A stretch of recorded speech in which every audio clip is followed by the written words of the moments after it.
अध्यात्मामध्ये ज्याला आपल्याला प्रगती करायची असते, आपल्याला पुढं जायचं असतं, आपल्याला त्यात उत्कर्ष त्या एका उंचीवर गाठायची असते आपल्याला.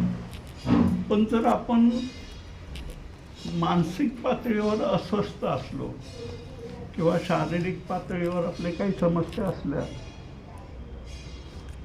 तर आपण ती उंची गाठू शकत नाही. कारण ते ओझं दुःखाचं एवढं असतं की त्या दुःखाचं ओझं घेऊन त्या उंचीवर चढणं कठीण असतं. पण नेमकं दुःख म्हणजे काय? आपण ज्यावेळेला एखादं दुःख म्हणतो, मला दुःख झालं, मुळामध्ये ते तुमच्या आतच असतं. आणि आपला गैरसमज असतो की आपल्या दुःखाला दुसरा व्यक्ती जबाबदार आहे. कोणासाठी त्याचं दुःखाला जवळ सासू असेल, कोणासाठी सून असेल, कोणासाठी पती असेल, कोणासाठी पत्नी असेल, कोणासाठी नणंद असेल, कोणासाठी आणखी कोणीतरी असेल.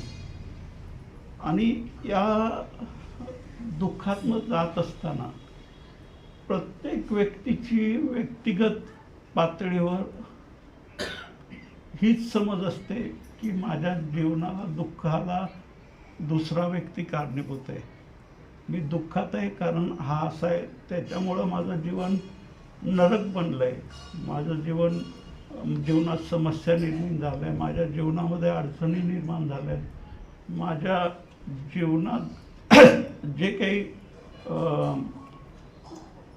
कठीण प्रसंग आहेत किंवा जे समस्या आहेत किंवा जे दुःख आहे, त्या सगळ्या दुःखाला ही व्यक्ती जबाबदार आहे. आणि असं कोणीच विचार नाही करत की हे दुःख खरंच त्या व्यक्तीमुळे आहे का. एक व्यक्ती एकटा दुःखी आहे. समजा एक पती पत्नी आहेत, पती दुःखी आहे एकट्याने, पत्नी दुःखी आहे एकट्याने. ज्यावेळेला ते एकांतात आहेत तेव्हा दुःखी आहेत, आणि ज्यावेळेला ते एकत्र येतात त्यावेळेला ते दुःख अजून वाढतं, डबल होतं, दोघांचं मिळून डबल होतं. आणि एकाला वाटतं असतं की माझं जीवन ह्याच्यामुळं दुःखी झालं, दुसऱ्याला वाटतं असतं की ह्याच्यामुळं माझं जीवन दुःखी झालेलं आहे. आणि ह्या प्रसंगातनं जात असताना ज्या वेळेला दुःख घटित होतं ना, त्याला दोन व्यक्ती जबाबदार असतात. एक असतो दुःख देणारा आणि एक असतो दुःख घेणारा. समजा आपण दुःख घ्यायचंच नाही असं ठरवलं तर कोणत्या जगातली व्यक्ती तुम्हाला दुःखी करू शकत नाही. कोणीही व्यक्ती दुसऱ्यामुळे दुःखी होऊ शकत नाही आणि दुसऱ्यामुळे सुखीही होऊ शकत नाही. आपल्या सुखदुःखाला जबाबदार आपण स्वतः असतो. पण आपण त्या सर्कलमधनं बाहेरच येत नाही. आपल्याला वाटतं की दुसरा व्यक्तीच माझ्या जीवनाला, माझ्या समस्येला जबाबदार आहे. आणि होतं काय, या कारणामुळे आपण आपल्या दुःखाला त्या व्यक्तीशी बांधून घेतो, आपलं दुःख बांधून घेतो, त्या व्यक्तीबरोबर आपण बांधून घेतो. ज्या व्यक्तीमुळे तुम्हाला त्रास होतोय, ज्या व्यक्तीमुळे तुम्ही अडचणीत येत आहे, ज्या व्यक्तीमुळे तुम्हाला वेदना होतात आहे, तुम्ही दिवसभर त्याचाच विचार करत राहता. आणि जो व्यक्ती तुम्हाला दुःख देतोय, जो व्यक्ती तुम्हाला त्रास देतोय, ज्या व्यक्तीमुळे तुम्हाला वेदना होतात आहे, तो निवांत झोपलेला असतो, त्याला काही फरक पडत नाही, तो त्याच्या मार्गावर पुढे जातो. पण तुम्ही तिथेच अडकलेले असता आणि तुम्ही दिवसभर त्याच व्यक्तीचं चिंतन करत असता की ह्याच्यामुळं असं झालं आणि ह्याच्यामुळं असं झालं, त्याने असं बोलला मला, त्याने तसं बोलला. आणि प्रत्येक घटनेमधनं, प्रसंगामधनं तुम्ही प्रत्यक्ष अप्रत्यक्षरित्या त्या व्यक्तीला जबाबदार करत असता. आणि जोपर्यंत तुम्ही त्या व्यक्तीपासून मुक्त होत नाही, त्या दुःखापासून मुक्त होत नाही, तोपर्यंत तुमचा प्रवास पुढचा सुखाच्या दिशेने होऊ शकत नाही. कारण तुम्ही एक साखळी बांधलेली असती त्या व्यक्तीबरोबर, त्याच्या दुःखाबरोबर. एक 4 व्यक्ती होते आणि ते मदत पिलेले होते, थोडंसं नशेत होते, मूर्छेत होते आणि संध्याकाळच्या वेळेला, रात्रीच्या वेळेला ते आले नदीकाठी. ते नावेत बसले आणि त्यांनी नाव वलवायला सुरुवात केली आणि 4 जण आजूबाजूने परिश्रम करत होते, घामेघूम झाले. मध्यरात्र झाली, पहाट झाली, सकाळ झाली आणि सकाळ झाल्यावर त्यांना लक्षात आलं, अरे आपल्या किनारा तर अजून तिथंच आहे, आपण इंचभर पण पुढं आलेलो नाही आहे आणि एवढं बोललो तर एवढं घामेघूम झालो आहे, मग आपल्या मेहनत हे काय झालं, एवढा वेळ लागत नाही कधी पोचायला. मग दुसऱ्याला लक्षात आलं, अरे आपण ती साखळी सोडली नाही नावाची, ज्या नावेला बसून आपल्याला पलीकडं जायचं आहे, त्या नावेतनं निघायच्या पूर्वी आपल्याला ती चेन तर सोडायला पाहिजे, ती साखळी, ते लंगर तर काढायला हवं. आणि असा आपला प्रवास चालू असतो. आपण त्या व्यक्तीबरोबर बांधून घेतो स्वतःला आणि आपण आयुष्यभर पुढं जाण्याचा प्रयत्न करतो, पण आपण जात नाही. ती व्यक्ती, त्याने दिलेलं दुःख, ते त्याच्याबरोबर तुम्ही बांधून घेतलेलं असतात आणि जोपर्यंत तुम्ही या दुष्टचक्रातनं बाहेर येत नाही, जोपर्यंत तुम्हाला कळत नाही की आपण या व्यक्तीमुळे आपल्याला त्रास होतो आहे, या व्यक्तीमुळे आपल्याला वेदना होतात आहे, या व्यक्तीमुळे आपल्याला दुःख होतं आहे, तर आपण जर पुढं जायचं असेल, त्या व्यक्तीचा विचार बंद करावा लागेल आधी. आणि या व्यक्तीने दिलेलं दुःख आपण मी ऐकलं असं, बुद्ध एका गावातनं चालले होते, तर त्यांना प्रवासात जाताना एक गाव लागलं, त्यांना पुढच्या गावाला जायचं होतं. तर ते गावातले काही लोक बुद्धाचे इतके विरोधी होते, म्हणजे त्या बुद्धांना शिव्या देत होते. त्यांना कळालं की बुद्ध येतात, तर त्यांनी ते रस्त्यामध्ये काठे घालून ठेवले त्यांच्या मार्गावर, तिथं दगडं ठेवले, तिथं काचा तोडून ठेवले, जेणेकरून त्यांच्या पायांना जखमा व्हाव्यात, त्यांना दुःख व्हावं, त्यांना त्रास व्हावा, त्यांना वेदना व्हाव्यात. आणि बुद्ध आले, त्यांच्या निनावी होते, त्यांच्याकडे वाहनं नव्हते कुठले, पाय त्यावेळेला चपला नव्हता. मग त्यांच्याबरोबर त्यांचे भिक्षू पण होते. मग ते भिक्षू थोडं मदत करू लागले, थोडे काटे बाजूला हे करायला, काचा बाजूला करायला, आणि बुद्ध हळूहळू एक एक पाऊल थांबवून जात होते, जेणेकरून काट्यावर पाय पडू नये. तर तिथे जे गावकरी लोक होते ते आले बुद्धांच्या जवळ आणि ते त्यातला एक जण त्यांना शिव्या द्यायला लागला की म्हणजे त्यांचा उपदेश, त्यांचा मार्ग, त्यांची जी काही विचारसरणी होती ते त्यांना पटत नव्हतं बुद्धांची, आणि ते खूप शिव्या द्यायला लागले त्यांना आणि इतका अपमान करत होते, इतका अपशब्द बोलत होते. आणि बुद्ध शांत होते, त्यांच्या चेहऱ्यावर एक रेषासुद्धा हलली नाही, त्यांचं स्मित हास्य अजिबात, त्या हास्यामध्ये काहीच अंतर पडलं नाही. आणि ते हसत हसत त्या सगळ्या त्याच्या शिव्या शाप ऐकत होत्या. शेवटी त्या व्यक्तीला प्रश्न पडला की मी एवढं तुला शिव्या देतोय, तुला अपमान करतोय, तुला अपशब्द बोलतोय, आणि तू एवढं शांत कसं काय? तर बुद्ध काय म्हटलं मी आता येताना ज्या गावात वरनं आलो, तिथले गावकरी ना मला मिठाई घेऊन आले होते आणि मी त्यांना म्हटलं, अरे माझं पोट भरलंय, मी आता खाऊ शकत नाही काय. तर तो त्यांनी आणलेला प्रसाद मी म्हटलं तुम्हीच घेऊन जावा. तर त्यांनी काय केलं असेल, त्यांनी विचारलं बुद्धांनी, काय केलं असेल, ते घेऊन गेले असतील, आपापसात घेऊन वाटले असतील, खाल्ले असतील त्यांनी. मग तो आता जे अपमान आणि हे अपशब्द बोलतोय ते मला नको आहेत, माझं पोट भरलेलं आहे, तर तुला लाभ होता. म्हणजे मी जर घ्यायचं ठरवलं तर मला दुःख होणार आहे. म्हणजेच काय, थोडक्यामध्ये दुःख हे दुसऱ्याकडनं येत नसतं, आपण ठरवतो आपल्याला ते मिळावं म्हणून. म्हणजे प्रत्यक्ष अप्रत्यक्ष कारणाने आपणच त्याला जबाबदार असतो. आणि जर आपण ठरवलं की आपण हे दुःख घ्यायचंच नाही, तर कोणी दुसरा जबरदस्ती तुम्हाला दुःख देऊ शकत नाही.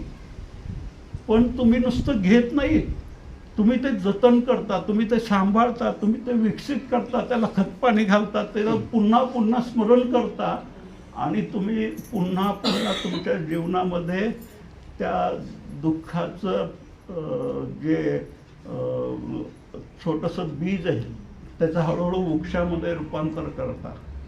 आणि एवढ्यावर तुम्ही थांबत नाही. तुम्ही दुसऱ्या व्यक्तीला त्या दुःखाला जबाबदार धरता आणि त्या दुःखामुळे त्याचे जे काटे तुम्हाला रुचत असतात, टोचत असतात, बोचत असतात, तर त्याला प्रतिक्रिया देण्यासाठी तुम्ही तुमचे जे काटे आहेत ते अणकुचीदार करायला लागता, जेणेकरून ते त्याला टोचवावं कसं तरी. म्हणजे तुम्हाला त्याचं प्रतिक्रिया द्यायची असते, त्याला उत्तर द्यायचं असतं, त्याला सरळ करायचं. त्याने असं मला का केलं, माझी काही चूक नव्हती, मग मी असं का करायला पाहिजे त्यांनी, मग त्याला सरळ कसं करायचं त्यासाठी तुम्ही संघर्ष करता. इथं तुम्ही तक्रार करता ईश्वराच्या नावाने, भाग्याच्या नावाने, त्या व्यक्तीच्या नावाने. आणि हा जो तक्रारीचा पाडा असतो तुमचा, तो संपत नाही. तुम्ही एकांतात प्रार्थना करताना सुद्धा तेच विषय तुमच्या डोक्यात चाललेला असतो की ह्याच्यामुळं माझं जीवन नरक झालेलं आहे. आणि या गोष्टीमध्ये म्हणजे ज्यावेळेला तुम्ही हा ठरवत आहे की या व्यक्तीमुळं सगळं असं होत आहे, तर एक तर तुम्ही ते बीज जपता, जतन करता, ते वाढत जातं.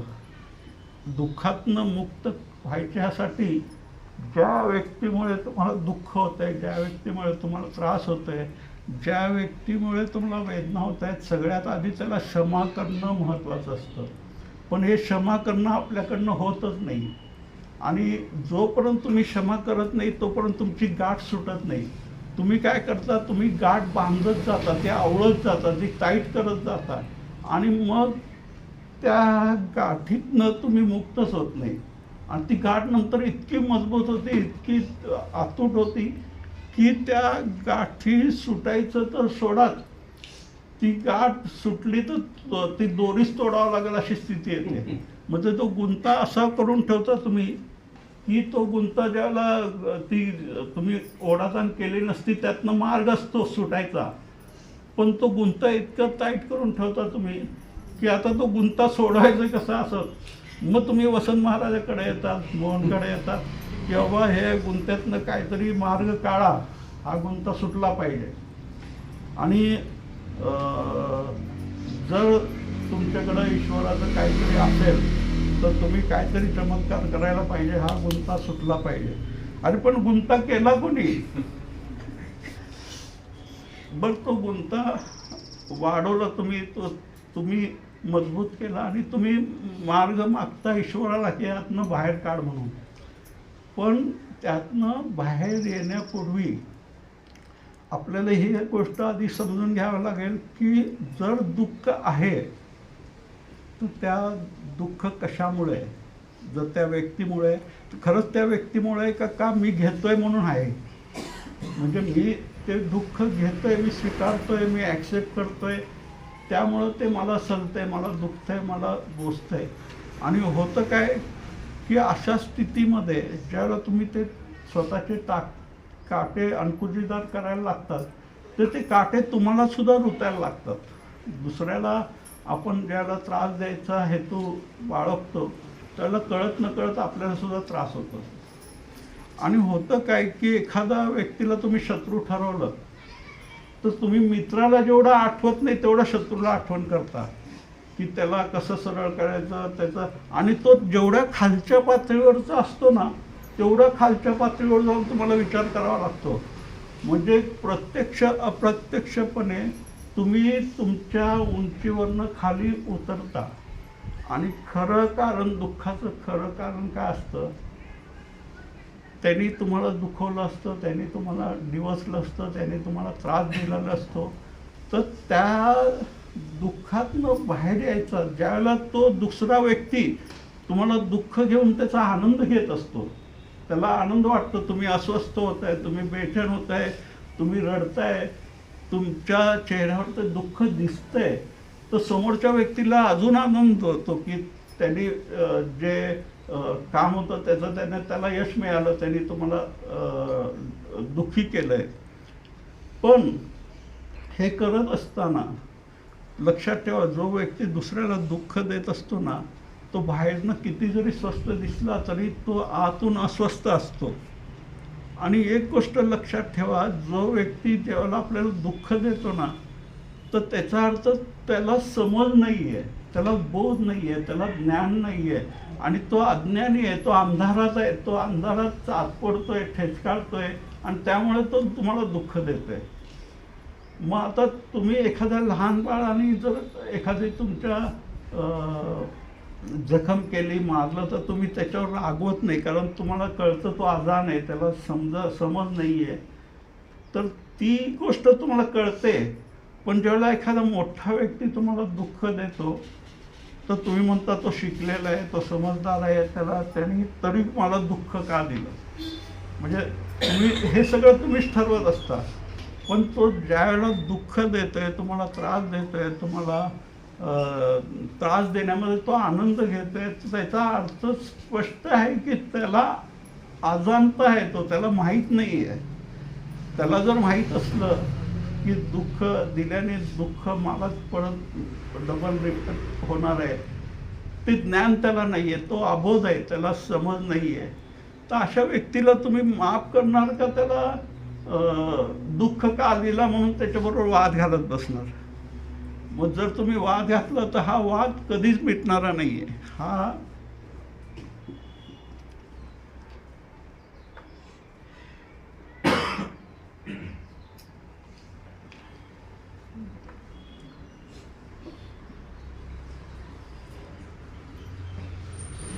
अंतहीन चालू राहणारा वाद आहे. आणि ह्यातनं बाहेर पडायचं असेल तर पहिल्यांदा एक गोष्ट आपल्याला लक्षात घ्यावी लागेल की जो व्यक्ती तुम्हाला त्रास देतोय, दुःख देतोय, त्याला सगळ्यात आधी तुम्ही समजून घ्या की त्याच्याकडे ज्ञान नाही आहे, तो अबोध आहे, त्याला समज नाही आहे. आणि तो समजू शकेल. आपण काय करतो, दुसऱ्याने मला समजून घेतलं पाहिजे, त्याला कसं कळत नाही मी त्याच्यासाठी एवढं केलं, त्याच्यासाठी एवढं सगळं केलंय. तुम्ही सगळं लाख केलेलं असेल पण त्याला कळतच नाही, तर त्याला काय तुमच्या करण्याला अर्थ आहे. आणि तुम्ही तुमचा मोह इतका त्या व्यक्तीच्या बरोबर इतका गुंतलेला असतो, तुमचा मोह, की तुम्ही त्याला सोडवत पण नाही. तुम्हाला दिवसभर त्याचं स्मरण करत राहता आणि दिवसभर तुम्ही त्याची तक्रार करत राहता. आणि त्या तक्रारीमध्ये जी ऊर्जा व्यर्थ होती, ती ऊर्जा खर्च होती, ती ऊर्जा तुमच्या विकासाला अडचण ठरली. एखादं बीज आहे समजा, ते बीज आपण मातीत रोवलं त्या अंधारामध्ये, तर त्या हळूहळू त्याच्यातनं अंकुर उगवून तो उजेडात येतो. पण ते बीज जर त्या अंधाराला भयभीत होत असेल, त्याला घाबरत असेल अंधाराला, आणि मी अंधार त्या ह्याच्यात गेलो तर माझं जीवन संपून जाईल, मी कसं त्या प्रकाशाचं दर्शन करणार, मी कसं माझा विकास करणार, हा असं अवृत्त संकुचित आपली वृत्ती असते ना. एक गोष्ट लक्षात ठेवा, प्रत्येकाच्या अंतरंगामध्ये असे बीज आहेत, जे बीज इतकं दिव्यतम आणि महानतम शक्ती तुमच्या अंतरंगात दडलेली आहे, आणि तुम्हाला तुमच्या शक्तीची जाणीव नाही आहे. आणि तुम्ही काय होतं, तुम्हाला कळत नाही आहे तुमच्याकडे किती मुबलक शक्ती आहे. तुम्ही अख्ख्या जगाशी, विश्वाची लढू शकता. सगळे विरोधात घेतलं तरी तुम्ही संघर्षाने तुमचा विजय तुम्ही मिळवू शकता. पण तुम्हाला तुमच्यावरच भरोसा नाही आहे. तुम्ही असं ठरवता की माझ्याने काय होणार आहे, मी तर सामान्य माणूस आहे, माझ्याकडं. पण कोणी सामान्य माणूस नाही आहे जगामध्ये. जो व्यक्ती आहे त्या प्रत्येकाच्या आतमध्ये चैतन्य आहे, आणि त्या प्रत्येकाच्या आतमध्ये अगणित रहस्य दडलेले, अगणित बीज त्याच्या आतमध्ये अंकुरित होण्यासाठी दडलेले. पण जोपर्यंत तुम्हाला तो स्वतःवरचा भरोसा येत नाही, एक वेळ तुम्ही ईश्वराला अस्वीकार करा चालेल, तुम्ही गुरुला अस्वीकार करा चालेल, तुम्ही गुरुवर श्रद्धा ठेवू नका, ईश्वरावर श्रद्धा ठेवू नका, त्यांनी काय अडचण येणार नाही. पण तुमची स्वतःवरची जी श्रद्धा आहे ती कधी तुटली नाही पाहिजे. लक्षात ठेवा, ती अतूट पाहिजे. म्हणजे किती कठीण प्रसंग आला तरी मी ह्याच्यातनं मार्ग काढू शकतो, मी ह्याच्यातनं मला मार्ग मिळेल, हा भरोसा, हा विश्वास तुमचा पाहिजे. आणि किती समस्या जरी आले ना, बरे ती खूप जटिल समस्या असू दे, इतकी जटिल असू दे की अख्ख्या जगामध्ये त्याला कुठला मार्ग सापड न मिळत असेल, अशा समस्यासुद्धा तुम्ही हल करू शकता जर तुम्ही तुमच्या स्वतःवर विश्वास ठेवला तर. होतं काय की तुमचा स्वतःवरचा विश्वास अधिक डळमळीत असतो. तुम्हाला असंच तुम्ही समजून चालता की अरे माझ्याच्याने होणार नाही आहे, माझी. तुमच्या क्षमता तुम्हीच ठरवता. तुमच्या क्षमता अफाट आहेत, असीम आहेत. पण तुम्हाला असं वाटतं की नाही, हे आपल्याने होणार नाही, असं होत नाही कधीच. लक्षात ठेवा, तुम्ही ठरवलं तर ते होऊ शकतं. मग तुमचं दुःख किती पण असू दे, तुमच्या अडचणी किती पण मोठ्या असू दे, किती समस्या तुमच्या जटिल असू दे, त्या सगळ्या समस्येतनं तुम्ही बाहेर येऊ शकता. तो मार्ग तुम्हाला मिळू शकतो. पण सगळ्यात महत्त्वाचं, सगळ्यात आधी त्यातनं बाहेर पडण्यासाठी तुम्हाला तुमच्यावर विश्वास हवा. तुमच्यावर जाम तुमची श्रद्धा गाढ असली पाहिजे की यातनं आपण नक्की बाहेर येऊ. आणि तुमच्या मनामध्ये ती जे भय आहे की अरे हे होईल का नाही, आणि हे शक्य होईल का नाही, आणि मी तर एवढा असहाय्य कमजोर आहे, मी कसं या लढ्याशी सामना करू, या ह्याच्यातनं कसं बाहेर पडू. ज्या वेळेला तुम्ही ठरवता, तुमचा आत्मविश्वास, तुमचा स्वतःवरचा जो विश्वास आहे तो दृढ होतो, तो खोल होतो, तो मजबूत होत जातो. तसं तुम्हाला अस्तित्वाची मदत मिळायला सुरुवात होते.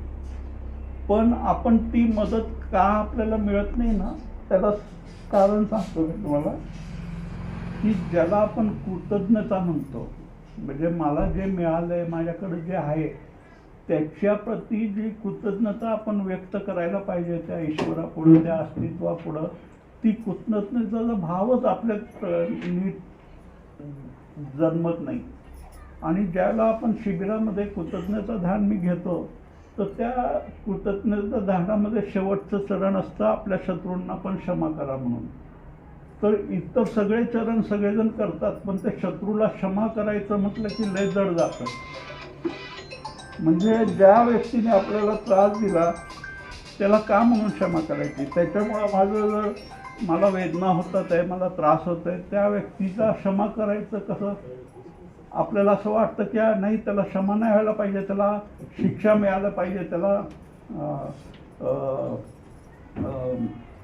सजा व्हायला पाहिजे. एका आश्रमामध्ये ना एक जैन गुरुचा आश्रम होता, आणि काही शिष्य मंडळी तिथं साधना करायचे. त्यांचा दिनकर्म असा होता, सकाळी उठल्यापासून वेगवेगळ्या साधना संध्याकाळपर्यंत, आणि त्या आश्रमातच त्यांचं भोजन आणि सगळं निवासस्थान तिथंच त्यांचं हे होतं. ते एक दिवस काय झालं, एक चोर त्या आश्रमात आला. त्याला त्याच्यामागे पोलीस लागले होते, आणि त्या पोलीस लागले असल्यामुळे त्याला त्या पोलिसापासून वाचण्यासाठी त्यांनी काय केलं, त्या भिक्षूसारखे वेश घातले आणि त्या आश्रमामध्ये भिक्षूच्या ह्याच्यामध्ये तो मिसळून गेला. आणि ते वेगवेगळे जे साधना करायचे त्याला त्या साधनेमध्ये रस नव्हता. काही वेळेला साधक ध्यान करायला बसायचे तर तो नुसतं बघायचं. त्याचं लक्ष कुठं होतं, कोणाच्या खिशात काय आहे. आता चोर आहे म्हटलं त्याचं तेच असणार, दुसरं काय त्याच्याकडं. आणि तो दिवसभर त्याचं तेच असतं, कोणाकडं काय आहे, कोणाच्या उशीखाली काय आहे, कोणाच्या खिशात काय आहे, कोण काय घालतो, त्याच्या गळ्यात चेन आहे, सोन्याची आहे, साधी आहे, त्याचं लक्ष तेच. आता चोर असल्यामुळं दुसरं त्याला काय हेच नव्हतं. पण तो किती दिवस तिथं कंट्रोल करणार. हळूहळू त्याने एक दुसऱ्याचं हे काढायला सुरुवात केली. कोणाच्या उशिकांना त्यांनी पैसे काढले, कोणाच्या पिशवीतनं काहीतरी चोरलं, आणि हळूहळू आश्रमामध्ये खबर पसरली की काहीतरी गडबड होती, आपले वस्तू हरवतात आहे, चोरीला जातात आहे. आणि हे आत्ता पण कधी झालं नाही, असं का व्हायला लागलं आहे. मग ते आपापसात आश्रममधले काही साधक, जुने साधक जे आहेत ते म्हणतात आपण ठरवूया, आपण काय करूया, आपण पाळत ठेवू आणि आपण बघूया की कोण हे करतंय. आपल्या आश्रममधलंच कोणतर असणार, दुसरा बाहेरचं तर कोण इथे येऊ शकणार नाही. मग त्यांनी पाळत ठेवली, त्याला रेड हँड पकडलं. एकदा तो शिखांना काहीतरी काढत होता, मग ते त्याला घेऊन त्या जैन गुरुकडे गेले. म्हटलं की हा माणसाला आम्ही रेड हँड पकडला, हा चोरी करताना सापडलाय, त्याला ताबडतोब आश्रमातनं बाहेर काढा. तर गुरूंनी त्याच्याकडे बघितलं, तर म्हटलं पहिल्यांदाच काहीतरी असं घटना घडली आश्रमामध्ये, पण हरकत नाही, इतके सारे भिक्षू आहेत इथे, तुम्ही ध्यान करताय, हे करताय, तुम्ही याकडे एवढं यावेळेला दुर्लक्ष करा, एवढं मनावर घेण्याची गोष्ट नाही आहे. तर त्यांनी म्हणजे त्याची चोराची बाजू घेतली. म्हणून शिष्यांना सांगितलं की जाऊ दे, राहू दे, काय हे करायची गरज नाही. पण पुन्हा तो थोडे दिवस शांत बसला, पुन्हा त्याची सवय त्याला सुरू केलं त्यांनी परत चोरी करायचं. परत त्या लोकांनी त्याला पकडलं, परत गुरुकडे घेऊन गेले.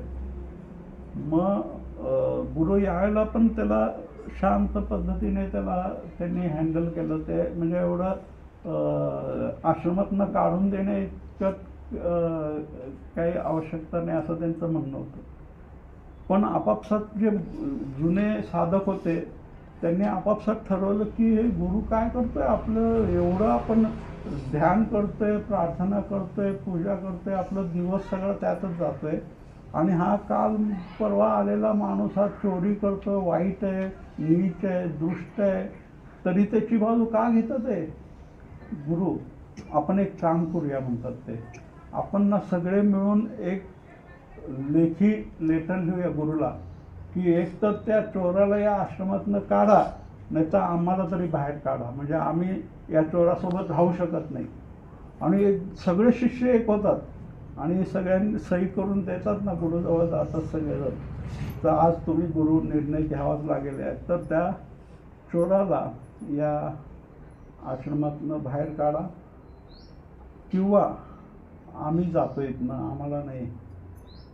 मग गुरु शांतपणे बघतात सगळ्यांकडे, तर म्हणतात गुरु तुम्ही जो निर्णय घेतला तुम्हाला म्हणजे सगळ्यांनी मिळून घेतला तर योग्यच असेल, मी त्याला हे करणार नाही, पण काही हरकत नाही, तुम्ही जाऊ शकता म्हणतात.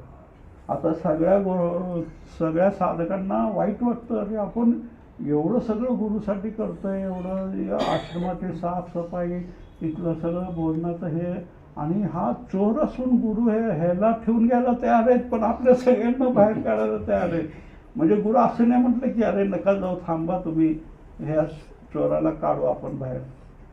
पण त्यांना ते पटलंच नाही, कारण गुरूंनी एखाद्या चोराची बाजू घ्यायची, जो व्यक्ती पाप कर्म करतोय, चुकीचे कर्म करतोय, आणि तरी त्याच्या बाजूने गुरु उभे राहिले म्हटलं त्या सगळ्यांना थोडंसं प्रश्नचिन्ह पडला.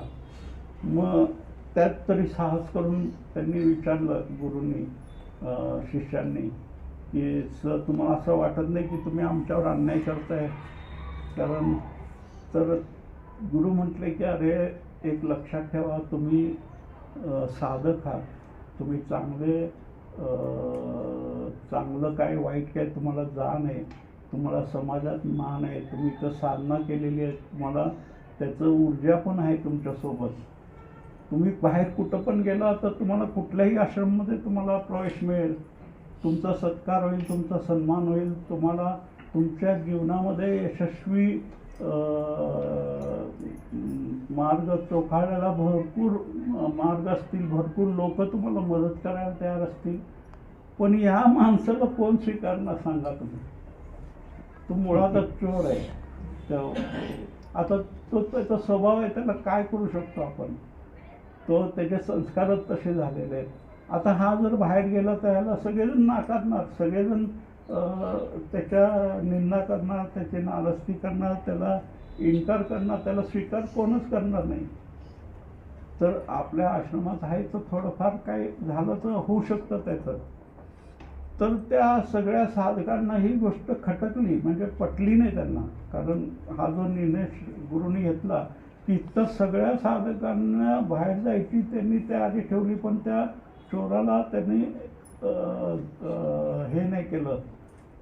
तर त्या वेळेला त्या चोरामध्ये जो बदल झाला की एवढं सगळं असताना या गुरुनी मला 2दा माफ केलं, मी गुन्हे केलेले असताना पण. आणि 3ऱ्या वेळा तर आपल्या शिष्यांना पण सोडायची तयारी दर्शवली माझ्या एकट्यासाठी. म्हणजे मी काय कोणता विशेष व्यक्ती नाही आहे, मी अपराधी आहे, मी पापी आहे, मी चुकीची कर्म करतोय. आणि तरीसुद्धा त्यांनी मला स्वीकारलं. तर तेवढं बाहेरच्या समाजामध्ये त्यांनी काय सतत हाडतूड, शिव्या, मार आणि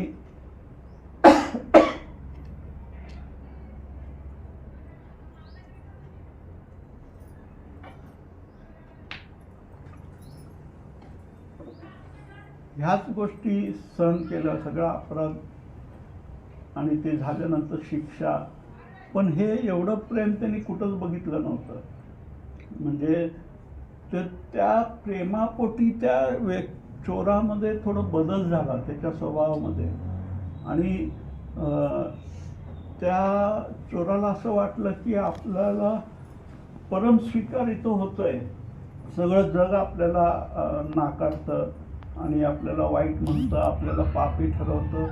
पण या गुरुने आपल्याला तो विषयच काढला नाही, तर त्याला त्यांनी स्वीकार केला त्या ह्याच्यामध्ये. तर त्यावेळेला त्या चोरामध्ये थोडासा बदल झाला.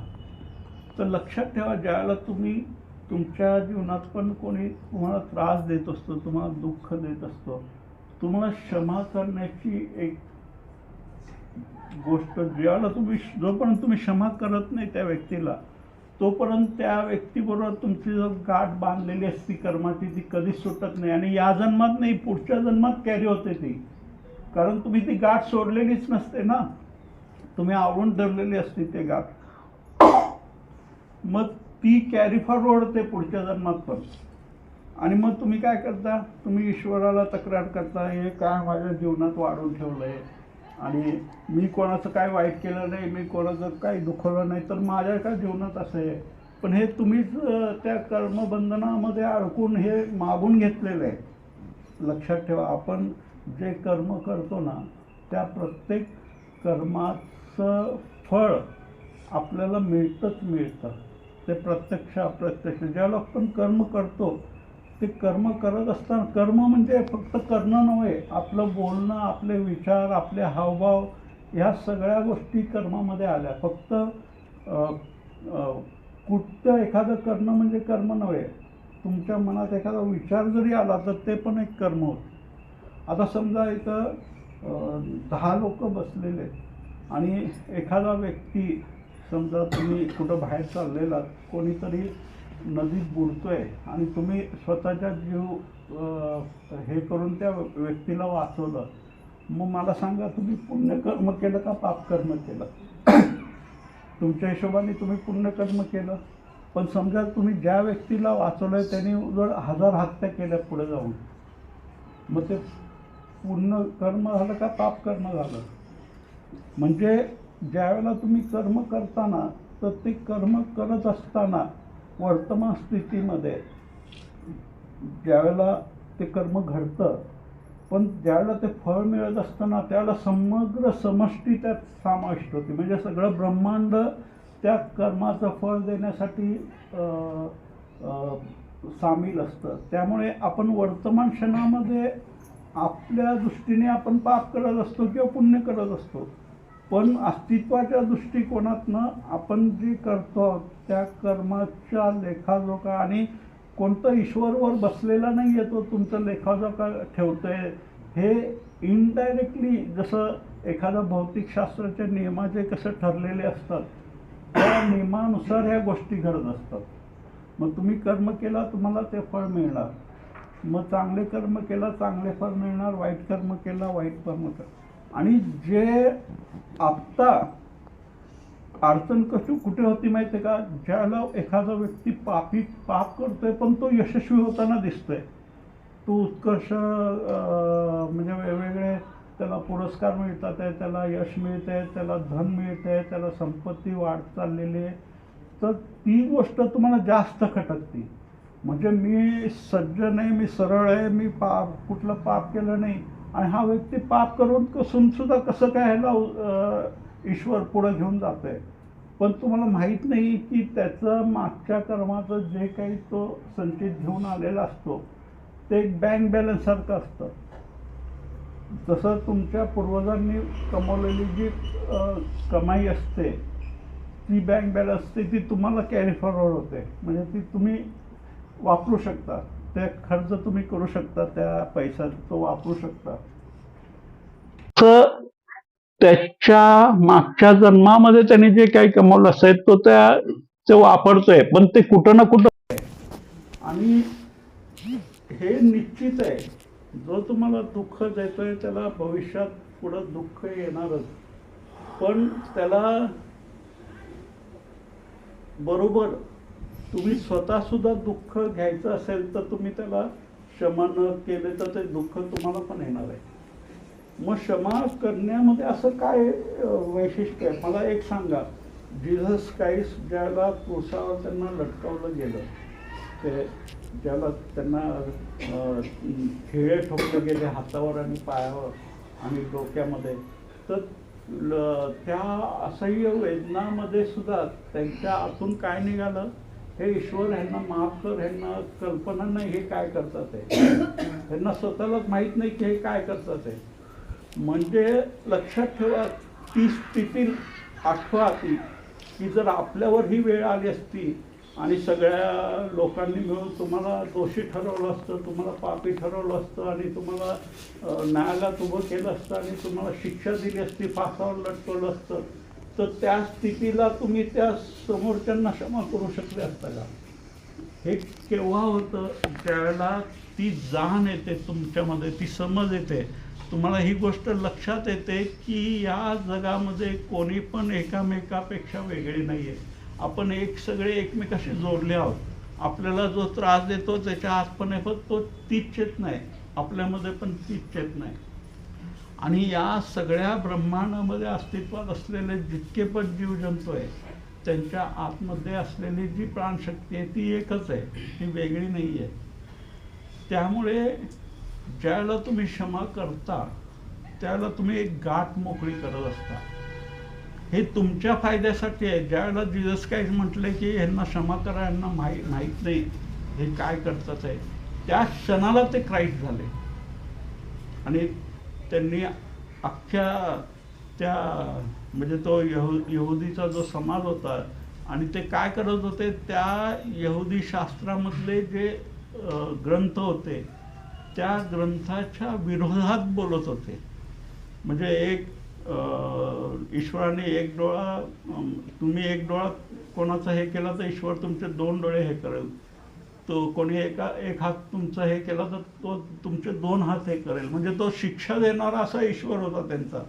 आणि येशू ख्रिस्त म्हणत होते की प्रेम म्हणजेच ईश्वर आहे, तुम्ही प्रेम करा, शत्रूवर पण प्रेम करा. पण शत्रूवर प्रेम करायचं कसं? आपण आपल्यावरच प्रेम करायचं मुश्किल आहे, तर शत्रूवर कधी करणार आपण? पण जोपर्यंत आपण स्वतःवर प्रेम करत नाही तोपर्यंत आपण शत्रूवर आणि मित्रांवर पण प्रेम करू शकत नाही. जर तुम्हाला प्रेम करायचं असेल ना, सगळी सुरुवात तुमच्या स्वतःपासून व्हायला पाहिजे. तुमच्या स्वतःवर तुमचं किती प्रेम आहे ते जर खरं असेल, ते प्रामाणिक असेल, ते परिपूर्ण असेल, तर तुम्ही दुसऱ्याला पण प्रेम देऊ शकता. आणि जो तुम्हाला दुःख देत असतो ना त्याच्याकडं प्रेम नाही आहे म्हणून ते देतो, जे आहे तेच देणार ना तो. आता तुमच्याकडं जी गोष्ट नाही आहे त्या गोष्टीकडे मी तुम्हाला म्हटलं मला ती गोष्ट हवी आहे, तर तुम्ही देणार कसं? तर ज्याच्याकडं दुःख आहे तो दुःखच देणार तुम्हाला, तो सुख देऊ शकत नाही. आणि तुमच्याकडं जे आहे ते तुम्ही द्या त्याला. तुमच्याकडं पण दुःख तुम्ही देत राहिला तर ते अजून दुःखाचं हे वाढत जातं. ते काय म्हणतात त्याला, चक्रव्याढ व्याज म्हणतात ना, तसं एक एक एक एक त्या बंधनामध्ये स्वतःला तुम्ही अडकून घेत राहता आणि त्या बंधनातनं बाहेर यायचा मार्गच अवजड करून टाकता. ज्या वेळेला तुम्हाला राग येतो, क्रोध येतो, त्यावेळेला पण तुम्ही म्हणता की ह्याच्यामुळं मला राग आला, त्यांनी असं केलं नसतं मला राग आला नसता. अरे पण राग आला ना, राग आला म्हणजे आतमध्ये माझा क्रोध आहे, त्या तो माणूस निमित्त झाला, त्या माणसामुळं माझा ते क्रोध बाहेर आला, म्हणजे तो आतमध्ये होता, त्या आत मी सगळा आडेक दबून ठेवलं होतं, त्यांनी ठिणगी पाडली, तो स्फोट झाला. मग आता ह्याला जबाबदार तो व्यक्ती आहे का माझ्या आत तो आडेक भरून ठेवलाय मी, ते जबाबदार आहे. मग ज्या वेळेला तुम्ही ही गोष्ट लक्षात येईल तुम्हाला की ज्या ज्या वेळेला ज्या गोष्टी घडतात आहेत त्या सगळ्या गोष्टीला प्रत्यक्ष अप्रत्यक्षशः तुम्ही स्वतः जबाबदार आहात, दुसरा व्यक्ती जबाबदार नाही, लक्षात ठेवा. आणि तुम्ही जोपर्यंत त्यापासून मुक्त होत नाही, त्यापासून अलग होत नाही, त्यापासून थोडं अंतर ठेवत नाही, तोपर्यंत तुम्ही त्या चक्रव्यूहातनं बाहेरच पडू शकत नाही. तुम्ही ते दुष्टचक्र वाढवत राहता, गुंफत राहता आणि विणत राहता आणि त्यातच अडकून राहता तुम्ही स्वतः, आणि त्यातून तुम्ही बाहेरच पडत नाही. एक गुरु असे नदीकाठी बसले होते आणि समोर एक नदी होती, त्या नदीमध्ये एक विंचू पडला होता. आणि त्या विंचूला तो पाण्यात त्या तेज लहरी होत्या त्याच्यातनं वाहून जाईल म्हणून त्यांनी काय केलं, त्याला हात देऊन असं बाहेर काढायचा प्रयत्न केला, तर त्यांनी डंख मारला त्यांना. तर डंख एवढा जोराचा मारला की चुकून त्यांचा हात झटकला गेला आणि तो विंचू परत पाण्यात पडला. तर लांबून त्यांचा शिष्य एक त्यांचे हे घेऊन येत होता, सरपण लाकडं, त्यांनी दुरून ते घटना बघितली आणि तो भरभर चालत चालत येत होता. तोपर्यंत त्या गुरूंनी परत एकदा प्रयत्न केला त्या विंचाला वाचवण्यासाठी. तर त्या वाचवण्याचा प्रयत्न पुन्हा त्यांनी अजून जोरात डंख मारला त्याला आणि पुन्हा त्यांना हात तो हे करता आला नाही. ती वेदना एकदम त्यांची इतकं प्रचंड वेदना झाली त्यांना आणि त्यांच्या डोळ्यात पाणी आलं, इतकी संपूर्ण अंगामध्ये त्यांना ते एखादा विजेचा झटका कसा लागतो तसा त्यांना हाताला तो झटका लागला, तो हात झटकला पुन्हा त्यांनी.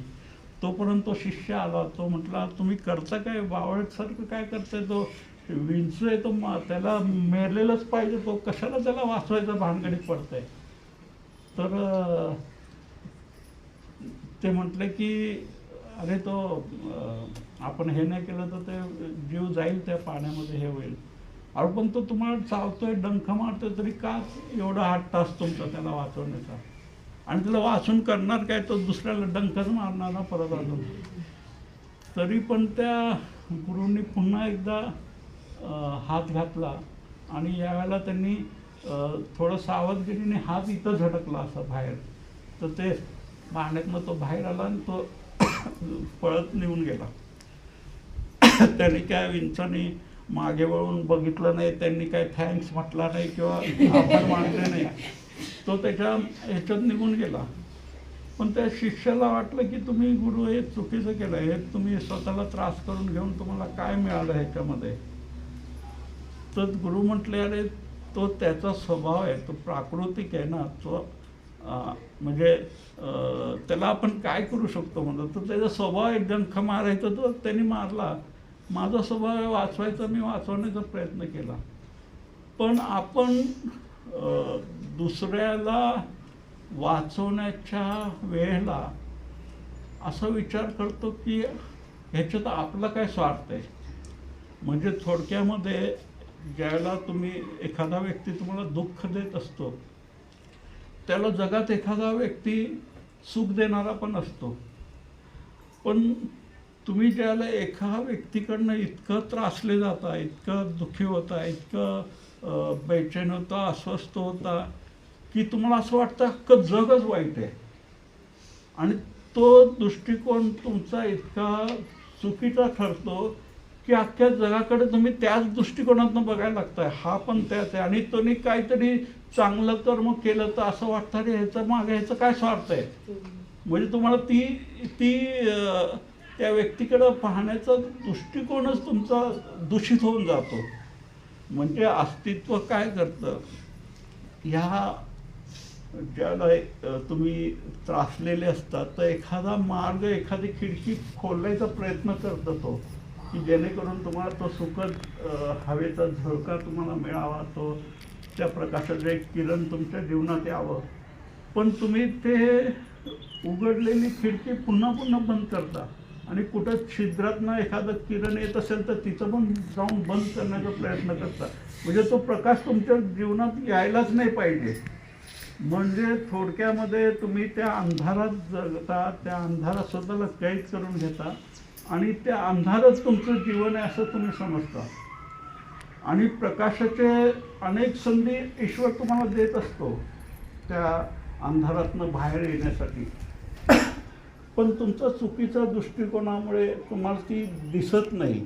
ते जे प्रकाशाचे किरण आहे ते तुम्हाला दिसत नाही आणि ते त्या किरणाबद्दल पण तुम्ही शंका उपस्थित करता. म्हणजे तुमच्या त्या एका व्यक्तीच्या दुःखामुळे तुम्ही इतकं त्या काळोखात ग्रासले जाता की प्रकाशाचा एक किरण, एक धागा तुम्हाला दिसतच नाही. आणि मग हा प्रवास असा अंतहीन चालू राहतो. आणि ज्याला तुम्ही अध्यात्म म्हणता, त्या अध्यात्मामध्ये पण जी काही उपलब्धी असते ही सहजासहजी होत नाही. खूप कठीण प्रसंगातनं जावं लागतं. या सगळ्या दुःखातनं ज्या वेळेला तुम्हाला दुःख येईल त्यावेळेला लक्षात ठेवा, हे दुःख तुम्हाला विकसित करण्यासाठी, हे तुम्हाला डेव्हलप करण्यासाठी, हे तुमच्या आंतरिक शक्ती वाढवण्यासाठी आहे. तुमच्या आंतरिक शक्तीचे जे बीज अंकुरित झाले नाहीत त्या बीजाला अंकुरित करण्यासाठी आहे. पण आपण ते अन्याय म्हणून घेतो. आपण म्हणतो की ईश्वर माझ्यावर अन्याय करतोय आणि या माणसाला मदत करतोय, ह्याला सुखात ठेवतोय आणि ह्याच्यामुळे माझं जीवन नरक करून ठेवलेलं आहे. मग ते नरक तुम्ही स्वतः बनवून घेतलेलं आहे. लक्षात ठेवा, तो दुसरा व्यक्ती त्याला जबाबदार नाही आहे. तुम्ही जोपर्यंत ही गोष्ट स्वीकार करत नाही की तुमचं दुःख हे तुम्ही घेतल्यामुळे आहे, त्यांनी दिल्यामुळं नाही. तुम्ही जर घेतलंच नसतं तर ते तो देऊच शकत नाही. आणि ज्यावेळेला जोपर्यंत ही गोष्ट स्वीकार करत नाही तुम्ही, तोपर्यंत या दुष्टचक्रातनं तुम्ही बाहेर येऊ शकत नाही. जसं मी म्हटलं की अध्यात्मामध्ये पण बऱ्याच अशा गोष्टी असतात त्या प्रवासात जात असताना, की त्या अध्यात्मामध्ये जितक्या अडचणी, समस्या यातनं तुम्ही मार्ग काढत जातात तितकं तुमचा बोध, तुमचं समज विकसित होत जातं. आणि दुःख हे असं आहे जे तुमच्यात सोन्यासारखं तुम्हाला निखारण्यासाठी असतं. म्हणजे एखादं धातू नाही का, सोन्याचा धातू आपण शुद्ध कसा बघायचा, तर तो सोन्यामध्ये अग्नीमध्ये जाळावा लागतो, त्याच्यातलं अशुद्ध निघून जातं, म्हणजे शुद्ध सोनं ते राहतं. तसं तुम्हाला शुद्ध करण्यासाठी, तुमच्यातलं सोनं निखारण्यासाठी हे दुःख तुमच्या वाटेला असतं.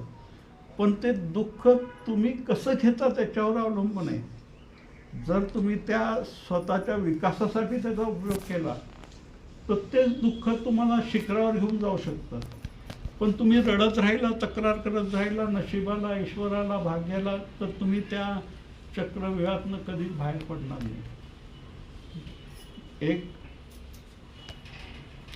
काशीमध्ये विश्वनाथ नावाचे एक ज्ञानी माणूस होता. त्यांच्या घराच्या बाहेर चपलांचा असा ढीग लागलेला असायचा, कारण त्यांच्याकडे भेटायला हजारो लोक यायचे. आणि त्यांची जवळजवळ वय काहीतरी 50-1 वर्ष असेल त्यांचं, पण तेवढ्या वयातसुद्धा त्यांनी 1000 लोकांना ते ज्ञानाचा विवाद होतो, चर्चा होती ज्ञानाची, त्यामध्ये त्यांनी सगळ्यांना पराभूत केलं होतं. मग ते खूप ज्ञानी आहेत आणि त्या ज्ञानामुळे त्यांना समाजामध्ये एक मान होता. जिथं जाईल तिथं त्यांचा सन्मान होता. ते स्वतः एक ग्रंथ लिहित होते, वेगवेगळ्या शास्त्रांचा आधार घेऊन स्वतःचा एक ग्रंथ लिहित होते. एक दिवस असाच एक युवक आला त्यांच्याकडे आणि तो मला शास्त्रार्थ करायचं आहे. तो विषय काय, तर तो म्हटला की भक्ती मार्ग हा मुक्तीचा मार्ग आहे. म्हणजे समर्पण आणि भक्ती याशिवाय मुक्ती मिळू शकत नाही. तर ते हसले, ते म्हटले तू काय बावळटसारखं प्रश्न घेऊन आला, भक्ती तर कुठनं मुक्ती मिळते, ज्ञानामुळं मुक्ती मिळते. जोपर्यंत तुला ब्रह्मज्ञान होणार नाही तुम्हाला सत्य कसं कळणार. तर भक्ती म्हणजे हा मनाचा एक खेळ आहे. मनाचं एखाद्या भावल्यासारखं नाही का, तर त्या ह्याच्यातनं तुला मुक्ती कधीच मिळणार नाही. मग दोघांचं शास्त्राचं झालं. युवक काही सांगत होता, ते काही दाखले देत होते आणि त्यांनी असे दाखले दिले, असे तर्क दिले, असे विवाद केले की हळूहळू तो युवक हारला. तो म्हटला मी माझी हार मान्य करतो, तुमचंच खरं आहे, ज्ञानाचा मुक्तीचा मार्ग आहे. मग त्यांना ते ती प्रसन्नता, तो अहंकार त्यांना की मी पुन्हा अजून एकाला पराभूत केलं. सगळे जे उपस्थित होते सगळे हर हर महादेव नावाचा जयघोष केला त्यांनी हार स्वीकारल्यावर. मग सगळं सभा संपल्यानंतर ते त्यांच्या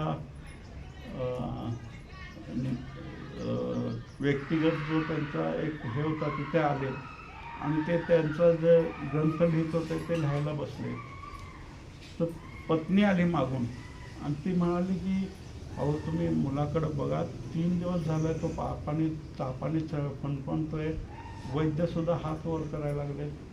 तर त्यांनी मागे वळून पण बघितलं नाही पत्नीकडे. ते म्हटले आता मी महत्त्वाचा एक ग्रंथ लिहितोय, मला अजिबात तू डिस्टर्ब करू नको. आणि मी वैद्यांना सूचना दिलेल्या आहेत आणि हे मानवी शरीर हे पंचतत्वानी बनलेलं आहे, हे आत्मा अमर आहे, शरीर हे आज आहे उद्या नाही. तू कुठल्या या गोष्टीमध्ये अडकून बसली आहे, काही होत नाही, तो वैद्य हे करेल. आणि ते पुन्हा त्याच्या ग्रंथामध्ये गुंतले आणि ते संपून ते रात्री पुन्हा आपल्या कक्षेमध्ये गेले. तर त्यावेळेला त्यांना लक्षात आलं त्यांची बायको रडते, ते मुलाजवळ बसू नये. मुलगा तापाने फणफणला आहे आणि त्याचे डोळे असे गलित्राण झालेले एकदम, म्हणजे त्याच्यात काहीच ऊर्जा राहिलेली नाही आहे. तर ते बघितले त्यांनी त्याच्याकडे आणि ते जवळ गेले, त्याचा हात बघितला तर त्यांना हाताला चटका बसला, एवढं तो तापलेला होता. मग आणि त्यांच्या समोर असं बघता बघता तो डोळे असं त्यांनी थोडे हे केलं. तर ते म्हटले की तू मनातल्या मनात मृत्युंजय जप कर, तुझं सुषुम्ना नाडीमध्ये तुझा प्राण हे कर. मग त्या बिचाऱ्या त्या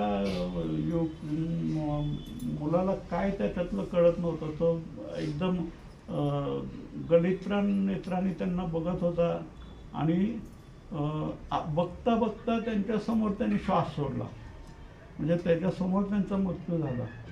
मग जे म्हणत होते की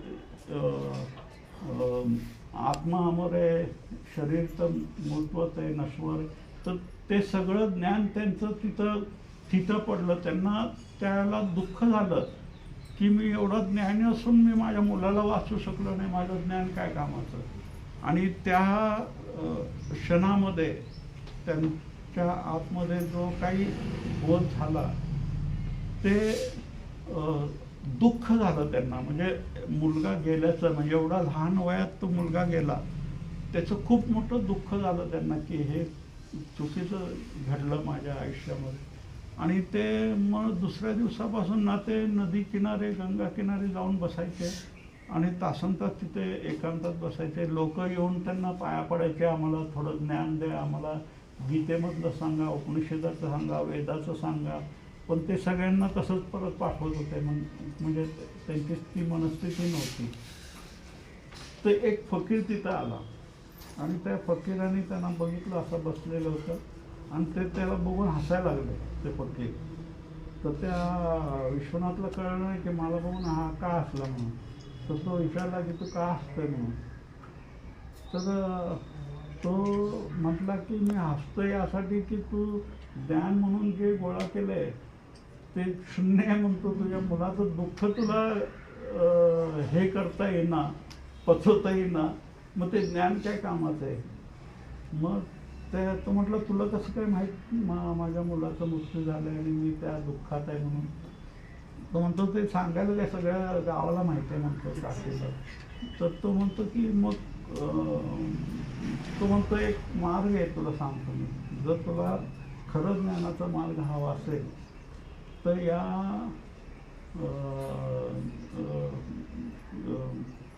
मणिकर्णिका घाट आहे तिथं जा, तिथं एक मल्ला आहे, तो तुला ह्या ज्ञानाचे धडे शिकवतो. तर ते म्हटलं की तो मला काय मल्ल काय शिकवणार, म्हणजे जो नाविक आहे आणि जो येणारं जाणारं प्रेतांना तर लाकडं देतो, प्रेत जाळतो, तो मला काय शिकवणार म्हणून. तर तो तुझा विषय म्हणतो, तुला जायचं तर ज्ञान मिळवायचं तर जावं लागेल, आणि नाही तुझ्या अज्ञानात तुला राहायचं असेल तर तू राहू शकतो. मग त्या वेळेला त्यांना वाटलं की बघाव तरी जाऊन नेमकं काय हा धडे देणार आहे. तर ते गेले तिथे आणि त्यांनी बघितलं एक नावाडी काहीतरी नाव साफ करत होतं. तर त्यांनी विचारलं की तू तोच तर नाही आहे जे मला सांगितलं असं असं तो. तर त्यांनी बघितलं त्यांच्याकडे, तो म्हटलं हा मीच आहे तो. तर मी तुझ्याकडं काहीतरी ज्ञान मिळवण्यासाठी आलो आहे. तर तो पण हसायला लागला. तो म्हणतो मी काय कोण गुरु नाही आणि मी कोणाला काय ज्ञान देणार म्हणतो, पण तुला काय मिळवायचं असेल तर तू येऊ शकतो माझ्याबरोबर, पण माझी जी नाव आहे ना ही जास्त ओझं घेऊ शकत नाही, त्यामुळे तू माझ्या नावावर बसला तर ते बुडेल म्हणतो ते नाव. तो म्हणतो अरे माझं वजन जास्त नाही आहे. तर तो त्या मल्लाने त्याच्याकडे बघितलं, तर म्हणतो तू वजन जास्त नाही म्हणतो, तर हे इथं जे भरलेलं त्याचं वजन एवढं आहे की त्या वजनी माझे नाव पडेल. तर तो म्हणतो म्हणजे काय करायला पाहिजे. तो म्हणतो की तुझ्या जी झोळी लटकवली ना तिथं ते तू ग्रंथ ठेवलेत ना ते या पाण्यात टाक म्हणतो. मग ते तर काय एकदम जीवावर आलं त्याला. अरे हे काय माझ्या जीवनाचं सार आहे अख्खं ह्याचं मी जीवन त्यात हे केलं ते ग्रंथ लिहिण्यासाठी, आणि ते पाण्यात टाकायचं. तर तो म्हणतो की जा मग तू तुझ्या ज्ञानात मजा जा, मी चाललो म्हणतो. मग तो जो नावाडी होता तो शंकर महाराजांसारखा दाढी विस्कटलेली, केस विस्कटलेली, आणि त्याला बघून त्या विश्वनाथला मनात संदेह की हा मला काय ज्ञान देणार म्हणून. पण त्याचे बोल वाचून ऐकून थोडं वाटायला लागलं त्यांना की काहीतरी ह्याच्याकडे असणार नक्कीच. मग त्याने नाव सोडली आणि तो निघाला. त्याला त्यांनी मागणं आवाज दिला थांब, आणि त्यांनी खूप जड अंतकरणाने ते त्यांचा ग्रंथ पाण्यात टाकला. ते थोडं भिजलं, वर आलं, आणि नंतर भिजून ते पाणी खाली निघून गेलं ते दोन्ही ग्रंथ. मग त्या नावाड्याने मागे घेतली नाव. तो म्हटलं आता तू बसू शकतो. मग ते बसला. तो थोडंसं अंतर हे केलं आणि त्यांनी काय केलं, त्याचा डब्बा होता, त्या डब्यामध्ये काहीतरी भाकरी आणि चटणी आणली होती, ते खायला बसला. आणि विश्वनाथ त्याच्याकडे बघत होते. ते म्हटलं आता मला काहीतरी मार्गदर्शन कर, कशासाठी मी आलेलं आहे, हे सगळं एवढं हे माझं आयुष्यभराची कमाई माझी पाण्यात टाकली, तो आता काय ज्ञान दे त्याच्या वरचढ काय असेल तर. तर तो खाण्याचा आनंद घेत होता. आणि तो म्हटला तिकडं बघ म्हटला तुझ्या उजवीकडं.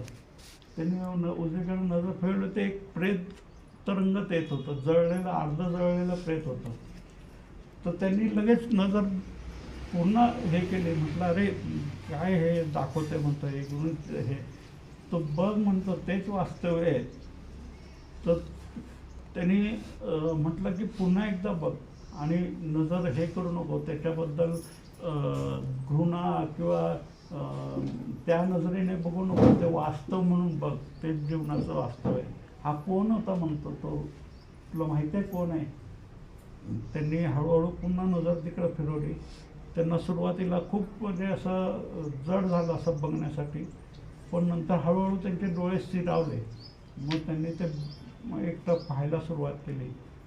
म्हटलं हा पण तुझ्यासारखा कोणी ज्ञानी असेल किंवा अज्ञानी असेल, कोणी श्रीमंत असेल, कोणी गरीब असेल, पण प्राण निघून गेल्यावर सगळे एकच आहे म्हटलं, त्याच्यात काय हे नाही आहे. तर त्यांनी ते बघितलं आणि पुन्हा थोडं त्यांना असं वाटलं काहीतरी बोध झाला. मग ते पुन्हा त्यांच्या विश्वात गेले. ते ज्ञानाचा एक एक संदर्भ द्यायला लागले. उपनिषदात असं लिहिलंय, वेदात असं लिहिलंय. मग त्या नावाडीने म्हटलं, "ए बाबा, तुला ते ते तुझं पाजळायचं असेल इथं तर तू जा परत तिथं बोल." अरे म्हटलं, मग जे वाचतंय ते सांगतोय मी. पण तो म्हणतो, "अरे मला ऐकायचं नाही तू जे काय सांगतोय ते, कारण तुला इथं काहीतरी मिळवण्यासाठी तू आलाय." काय म्हणतोय ते तुला हे करावं लागेल. मग ते त्या नदीच्या किनारी ज्याला गेले, त्या किनाऱ्याला पोचले, तर तिथे एक स्मशानभूमी होती आणि तिथं काही पेटून जाळण्यासाठी आलेले होते. तिथं गेल्यावर तो म्हणला, म्हटलं की मला मी खूप थकलेलं आहे, आता तुला एक काम करावं लागेल. या स्मशानभूमीमध्ये लावारी जे लाशात पेट असतात ते येतात, तर त्यांना ते लाकडं वगैरे रचून द्यायचं काम तुझं आहे. मी आता खूप थकलेलो आहे. हे तो म्हटलं, मी पंडित आहे, मी एवढं शास्त्र हे कसलं घाणेरडं काम मला सांगतोय. तर तो म्हटलं, अरे बघ, तुला जर नाही करायचं असेल तर तू परत जाऊ शकतो, पण करायचं असेल तर तुला करावं लागेल, कारण मी थकलेलो आहे.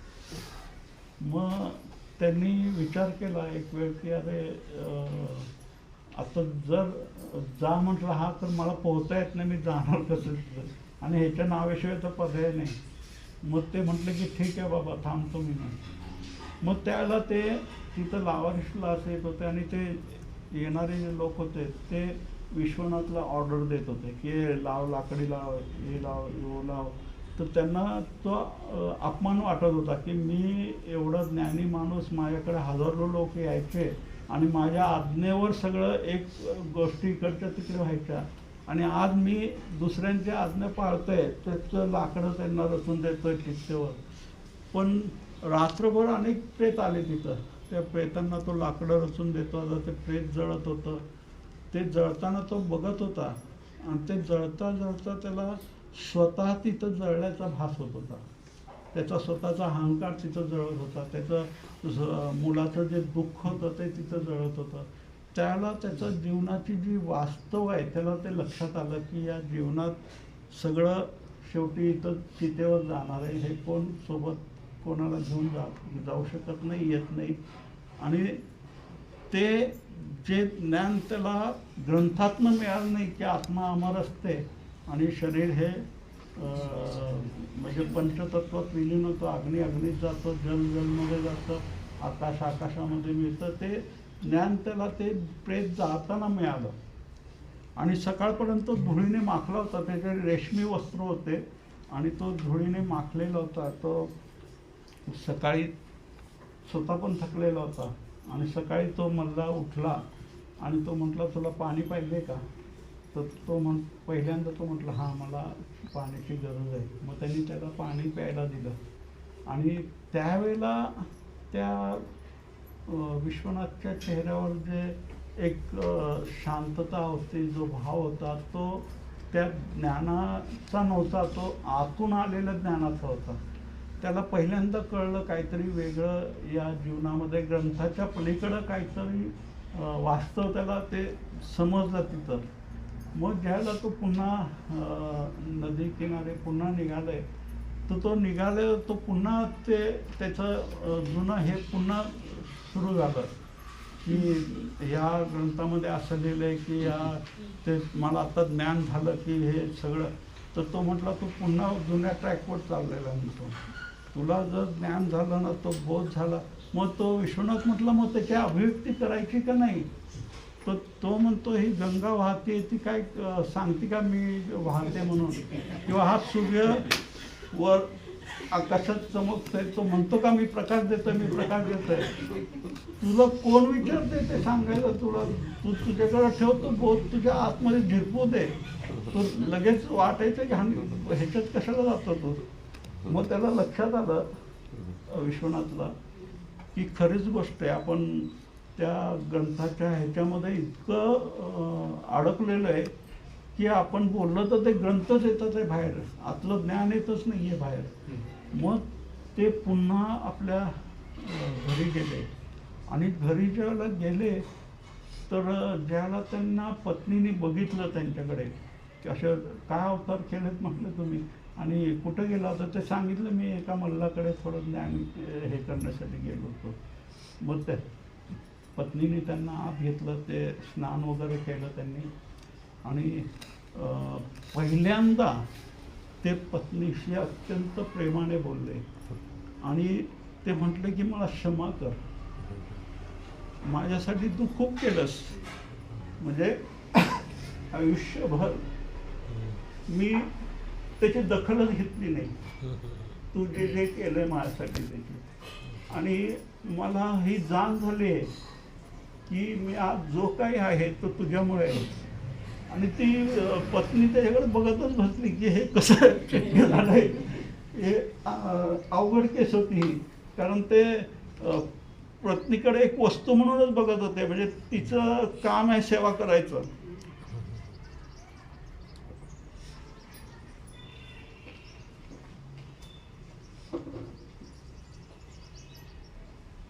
आणि तिने सेवा करत राहिली पाहिजे. पण पहिल्यांदा त्यांना त्या पत्नीच्या प्रेमाची जाणीव झाली, तो बोध झाला.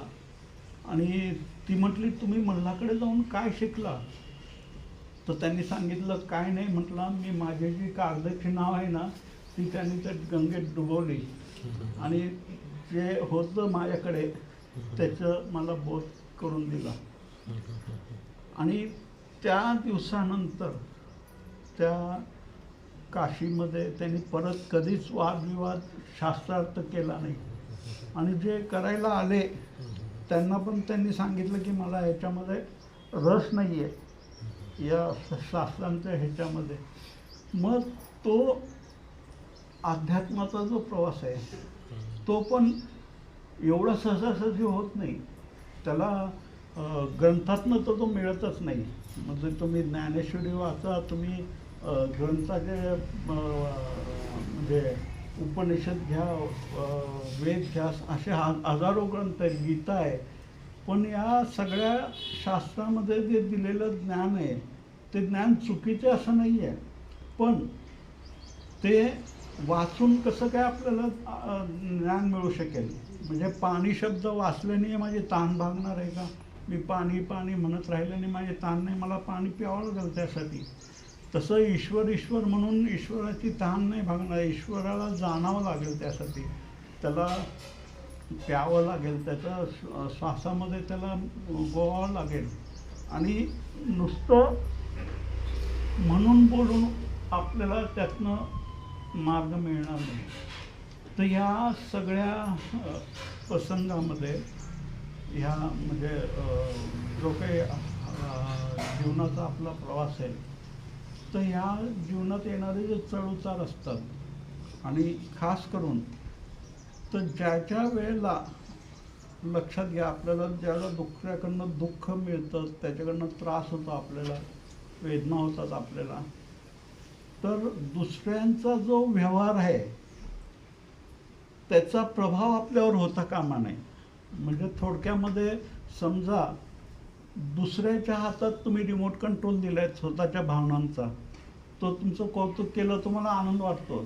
त्याने दोन शब्द तुमचा अपमान केला, अरे मला असं का बोलला हा, का म्हणजे मी काय एवढी आहे का, मला हे, मग हे जे तुम्हाला खटकतात हे शब्द तुम्हाला बोचतात आहे, याचा अर्थ काय, तुम्ही तुमचे रिमोट कंट्रोल त्याच्या हातात दिलेले आहे. पण जर तुम्हाला जीवनात यशस्वी व्हायचं असेल तर तुमचे रिमोट कंट्रोल तुमच्या हातात पाहिजे. दुसऱ्यांनी तुम्हाला नाचवलं नाही पाहिजे, त्यांच्या मर्जीप्रमाणे तुम्ही तुमच्या मर्जीप्रमाणे जगलं पाहिजे. आणि तुम्हाला तुमच्या मर्जीप्रमाणे जर जगायचं असेल तर तुम्हाला तो बोध आधी व्हायला पाहिजे की या जगामध्ये जे काही दुःख आहे ते दुसऱ्या मला देतो म्हणून नाही आहे, मी घेतो म्हणून आहे. आणि ज्यावेळेला ही गोष्ट तुम्हाला स्पष्ट होईल त्याच दिवशी तुम्ही त्या मुक्तीच्या मार्गावर अग्रेसर व्हाल. म्हणजे आणि दुसरी गोष्ट मी सांगितली की आपल्या सगळ्या समस्याचं समाधान आपल्याकडे आहे, पण जे आपल्याला पाहिजे ते आपण मागतो, ती प्रार्थना करतो ते मिळावं म्हणून, पण ते मिळतं तेव्हाच ज्यावेळेला ते तुमच्याकडे आहे त्याची कृतज्ञता तुम्ही व्यक्त करता. म्हणजे मला मला डोळे दिलेत देवाने, मला बुद्धी दिली आहे, मला समज दिलं आहे, मला हातपाय दिलेले आहेत. हे सगळंच तुमच्या शरीराचं किती मोठं उपहार आहे जो ईश्वराने तुम्हाला दिलेला आहे. आणि त्या उपहाराचा तुम्हाला जरा देखील गत्न नाही आहे. त्याच्याबद्दल थोडीसुद्धा तुमच्यामध्ये कृतज्ञता नाही आहे.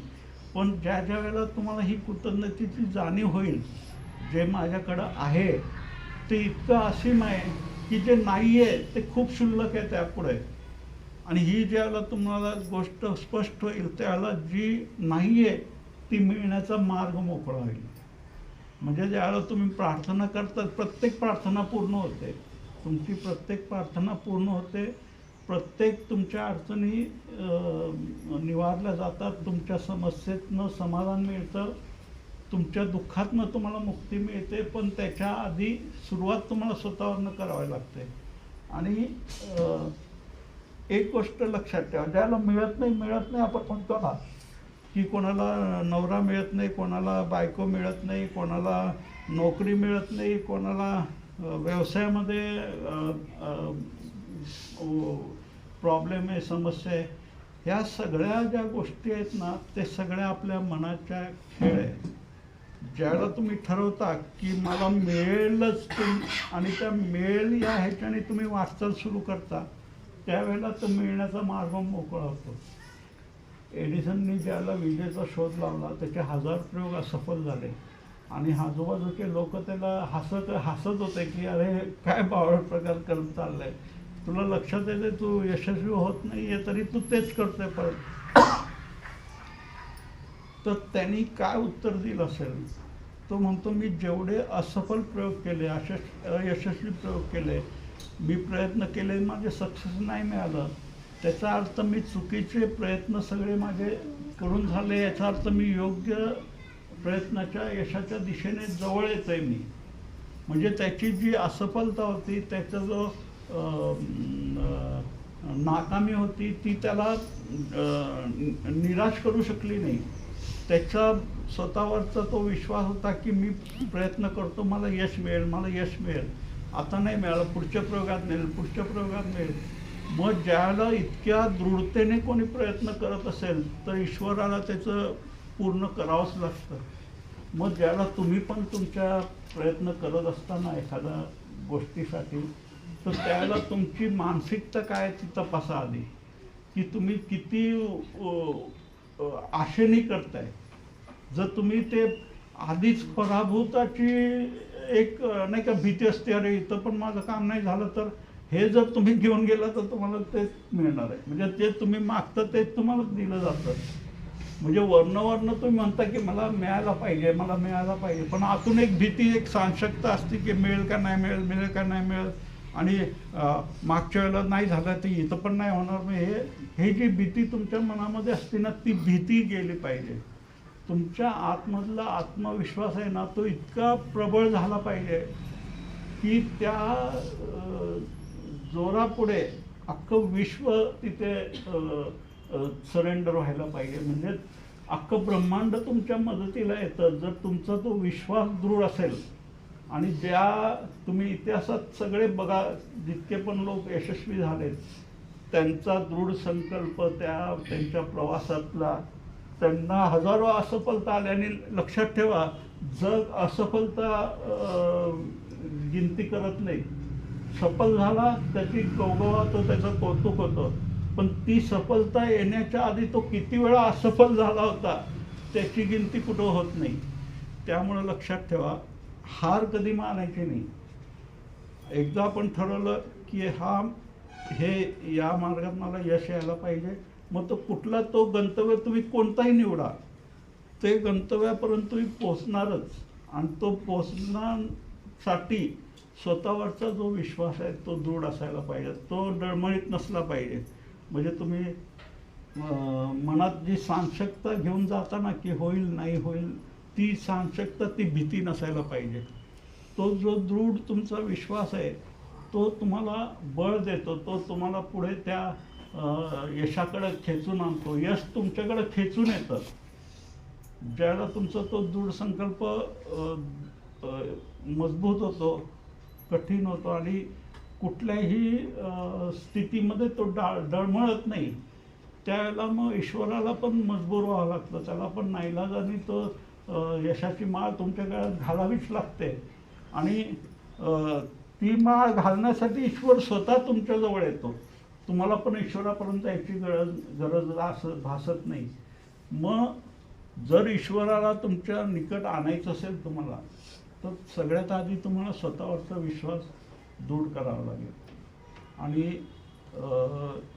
प्रत्येक समस्येचं समाधान आहे, प्रत्येक अडचणीवर मात करता येते.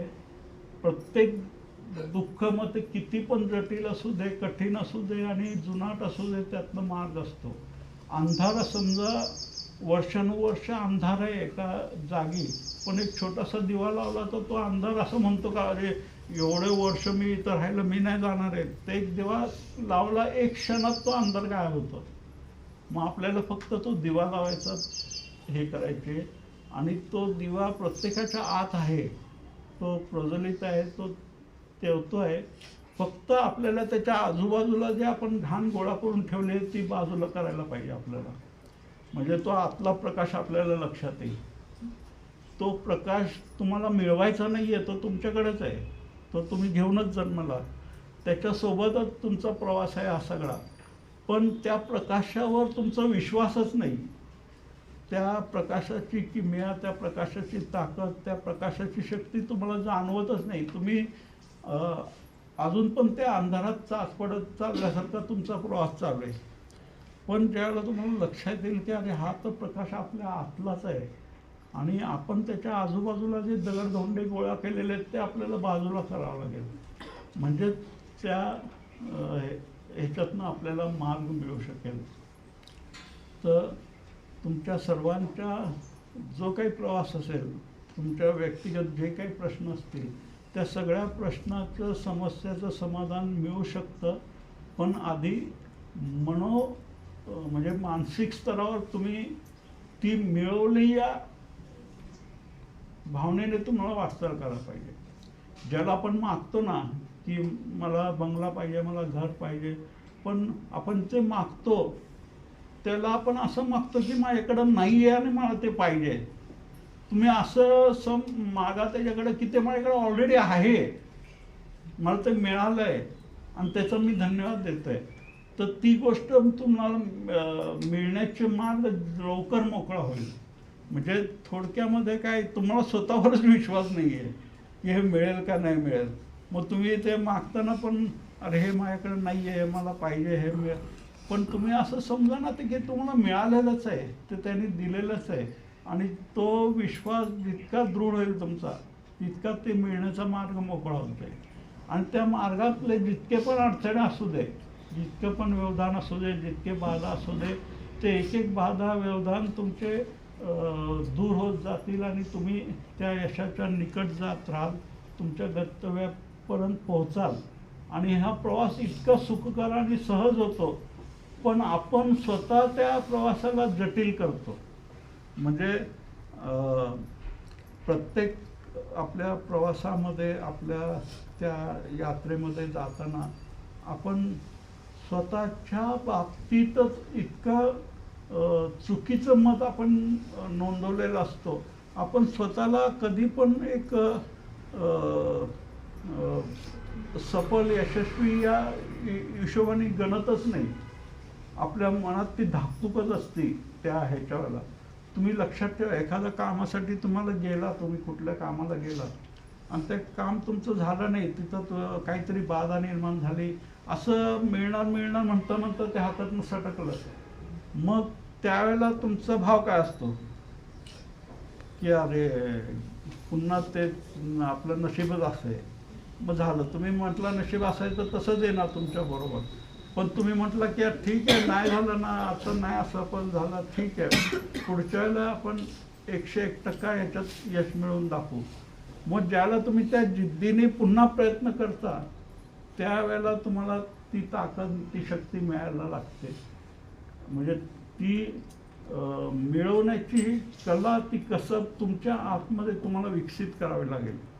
ब्रह्मांडामध्ये सगळी गोष्टी आहेत, तुम्ही जे पाहिजे ते तुम्हाला मिळू शकतं, पण ते मिळवण्यासाठी तुमच्या आतमध्ये आधी स्वतःवरचा तो विश्वास आहे तो दृढ व्हायला पाहिजे.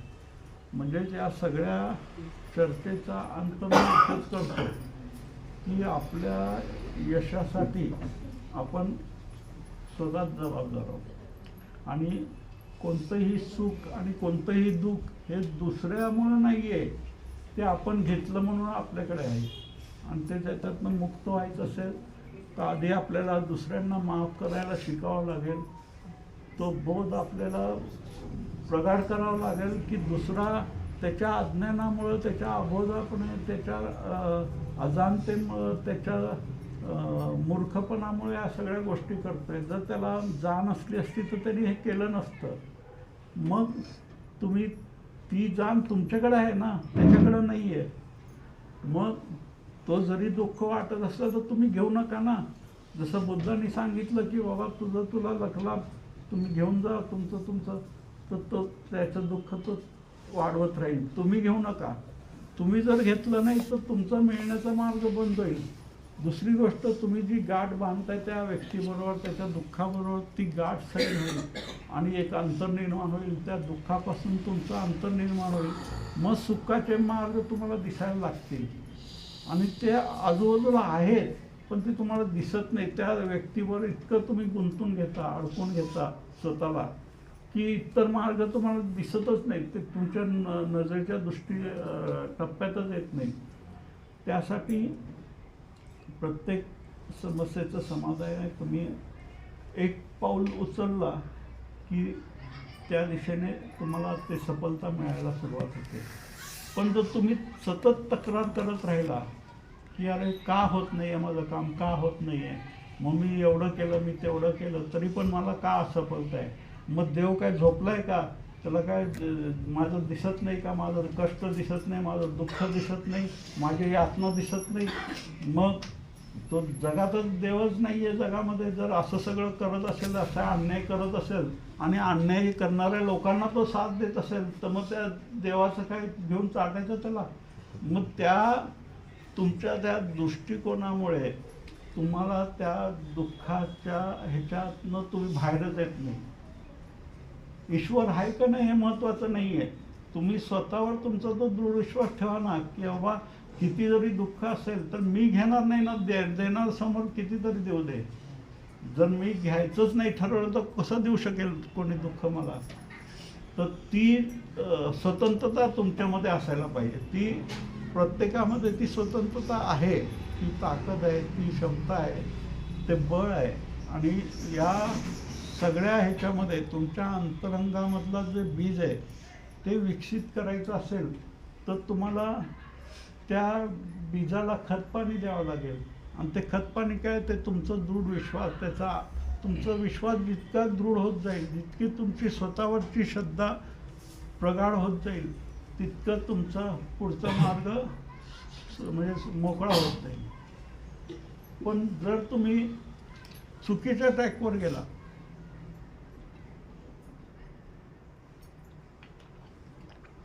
चुकीच्या ट्रॅकवर म्हणजे काय, तुम्ही प्रत्येक गोष्टीची तक्रार करताय आणि प्रत्येक तुमच्या समस्या असतील, तुमच्या अडचणी असेल, किंवा तुम्ही कुठलंही एक काम करायला घेतलं आणि त्याला 10 वेळा त्या विघ्न येत आहे त्याचं. भले ते विघ्न दुसरा व्यक्ती घालतोय जाणून बुजून, म्हणजे तुम्हाला ते यश मिळू नये म्हणून दुसरा व्यक्ती समजा जाणून बुजून ते विघ्न निर्माण करत असेल, तर सगळ्यात महत्त्वाची गोष्ट काय ठरते, तुमच्या जबाबदारी वाढते की तुम्हाला यशस्वी होऊन दाखवायचं आहे. आणि दुसरा जो तुम्हाला दुःख देतोय त्याचाच आनंद आहे की तुम्ही यशस्वी होत नाही आहे. मग त्याला यशस्वी होऊन तुम्ही दाखवून द्या की मी यशस्वी होऊ शकते. त्यावेळेला त्याचं जे काही त्यांनी पेरलेलं असतं तुमच्या आजूबाजूला विघ्नाचं जे, तर त्या सगळ्याचं हे विलीन होतं. पण ते का विलीन होत नाही, कारण तुम्ही त्याचंच अडकून राहिलेला आहे. तुम्ही त्यातनं बाहेरच येत नाही. त्या व्यक्तीच्या चक्रव्यूहातनं तुम्ही बाहेरच येत नाही. तुम्ही दुसऱ्याला त्याच्या व्यवहाराने तुम्हाला तो नियंत्रित करतोय, मग तुम्ही नियंत्रित का होताय? पण तुमचं नियंत्रण तुमच्याकडे पाहिजे ना. दुसऱ्याने त्याच्या व्यवहाराने तुम्हाला नियंत्रित केलं नाही पाहिजे. आणि हे तुमची प्रत्येकाची चावी तुमच्या हातच आहे. ती कुलूप पण तुमचं आहे आणि चावी पण तुमची आहे, आणि ते उघडायचं तुमच्याच हातात आहे. मग ते कोणता ईश्वर किंवा गुरु येऊन उघडणार नाही आहे. तो जास्तीत जास्त तुम्हाला मार्ग दाखवू शकतो, तो तुम्हाला सांगू शकतो या दिशेने जावा, या पद्धतीने प्रयत्न करा. पण यश तर तुम्हाला, त्यासाठी तुम्हालाच प्रयत्न करावा लागणार आहे. म्हणजे तुम्हाला समजा एखाद्या ठिकाणी जायचं आहे, तर तुमच्यासाठी गुरु जाऊन तिथं चालून जाणार नाही, तुम्हालाच चालावं लागणार आहे. कृष्णाने अर्जुनासाठी तो नाही लढला, अर्जुनालाच लढावं लागलं. तो फक्त त्याला मागं उभा होता आणि त्याला ते सगळं युद्ध त्यालाच लढावं लागलं. तो संघर्ष त्यालाच करावा लागला. फक्त तो सोबत होता इतकंच. पण आपण तो सोबत आहे याची जाणच आपल्याला नाही आहे. आपल्या आतमध्येच येतो, पण आपण दरवेळेला आपल्यासोबत तो नाही आहे हेच गोष्टी ओघाळत राहतो. म्हणजे थोडी असफलता आली की तो नाही आहे आपल्यासोबत, त्याच्यामुळंच हे सगळं. आणि असेल तरी तो आपल्यावर अन्याय करतोय, ही एक आपली चुकीची धारणा होते. मग तुम्ही हे कळत नाही तुम्हाला की तो जे काही करतोय ते तुम्हाला घडवण्यासाठी करतोय. ते बीज ज्याला त्या अंधारात जातं आतमध्ये, त्या अंधारातनंच त्याला ती पालवी फुटते नंतर. पण ते अंधारात जायला घाबरलं तर ते कधीच ते बीज वृक्षापर्यंत जाऊ शकणार नाही. त्यामुळे तुमच्या जीवनात येणारे दुःख आहे, अडचणी, बाधा आहे, समस्या आहेत आणि व्यवधान आहे, ते सगळे तुम्हाला निखारण्यासाठी, तुम्हाला घडवण्यासाठी, तुम्हाला बदलण्यासाठी, तुमच्यामध्ये तो उत्कर्ष, तो यश तुम्हाला मिळावं आणि इतक्या उंचावर ती ऊर्जा, ती शक्ती मिळण्यासाठी ते तुमच्या या कठीण प्रसंगातनं जातं तुम्ही. म्हणजे लक्षात ठेवा, जर तुमच्या जीवनामध्ये कठीण प्रसंग आलं नाही, ज्याला तुम्हाला ती जाण येते ना आणि त्याला तुम्ही मागे वळून पाहता, त्याला तुम्हाला लक्षात येतं की या व्यक्तीमुळे मला एवढा त्रास होत होता, या व्यक्तीमुळे मला एवढं दुःख होत होतं, एवढा त्रास होता, एवढं वेदना होत होत्या. पण आज मागे वळून बघताना आपल्याला लक्षात येतं की त्या व्यक्तीमुळे मी घडले. म्हणजे त्याने दुःख दिलं नसतं तर मी हे एवढं घडलेच नसते. मग त्यावेळेला तुम्हाला त्या व्यक्तीच्या प्रती पण करुणा येते. तुम्हाला त्या व्यक्तीबद्दल आपोआपच क्षमा निर्माण होते की अरे त्याच्यामुळं माझ्या जीवनामध्ये हा बदल घडला, ही क्रांती घडली, हे रूपांतरण झालं. आणि हे त्यांनी जर दुःख दिलं नसतं तर हे रूपांतरण शक्य नव्हतं ना. मग तुम्ही ज्याला एका वेगळ्या दृष्टिकोनातनं त्या दुःखाला घेताना तर तुम्ही त्यातनं बाहेर पडायचा मार्ग पण तुम्हाला मिळत जातो. पण जर तुम्ही त्याचंच उघळत पुन्हा ते पुन्हा येणार जाणारं तुम्ही तेच सांगता की ह्या माणसाने मला असं बोलला, त्या माणसाने मला असं बघितलं, त्यांनी माझा असा अपमान केला, त्यांनी हे मला अपशब्द वापरले. तुम्ही दिवसभरात ते रडगाणं 10 लोकांना सांगता. म्हणजेच काय, तुम्ही ते गाठ अजून मजबूत करताय. म्हणजे त्यातनं बाहेर जर तुम्हाला यायचं असेल तर तुम्हाला गाठी सोडावं लागतील. आणि ती गाठ सोडवण्यासाठी सगळ्यात आधी आपल्याला ती जाण, ती समज विकसित करावी लागेल की हे जे काही दुःख आहे हे आपल्यासाठीच आहे आणि आपलंच आतलं जे आहे ते बाहेर काढतंय, आपली घाण बाहेर काढतंय. मग त्याचं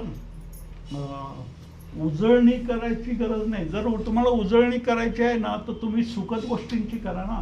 तुमच्या जीवनात एकदा तरी काहीतरी आनंदाचे क्षण झाले असतील, एक तरी काहीतरी सुखाचा क्षण घटित झाला असेल, मग त्या सुखाला आठवा, त्या क्षणांना आठवा, ज्या क्षणामध्ये तुम्ही आनंदी होता, तुम्ही सुखी होता, तुम्हाला थोडं प्रसन्न वाटलं.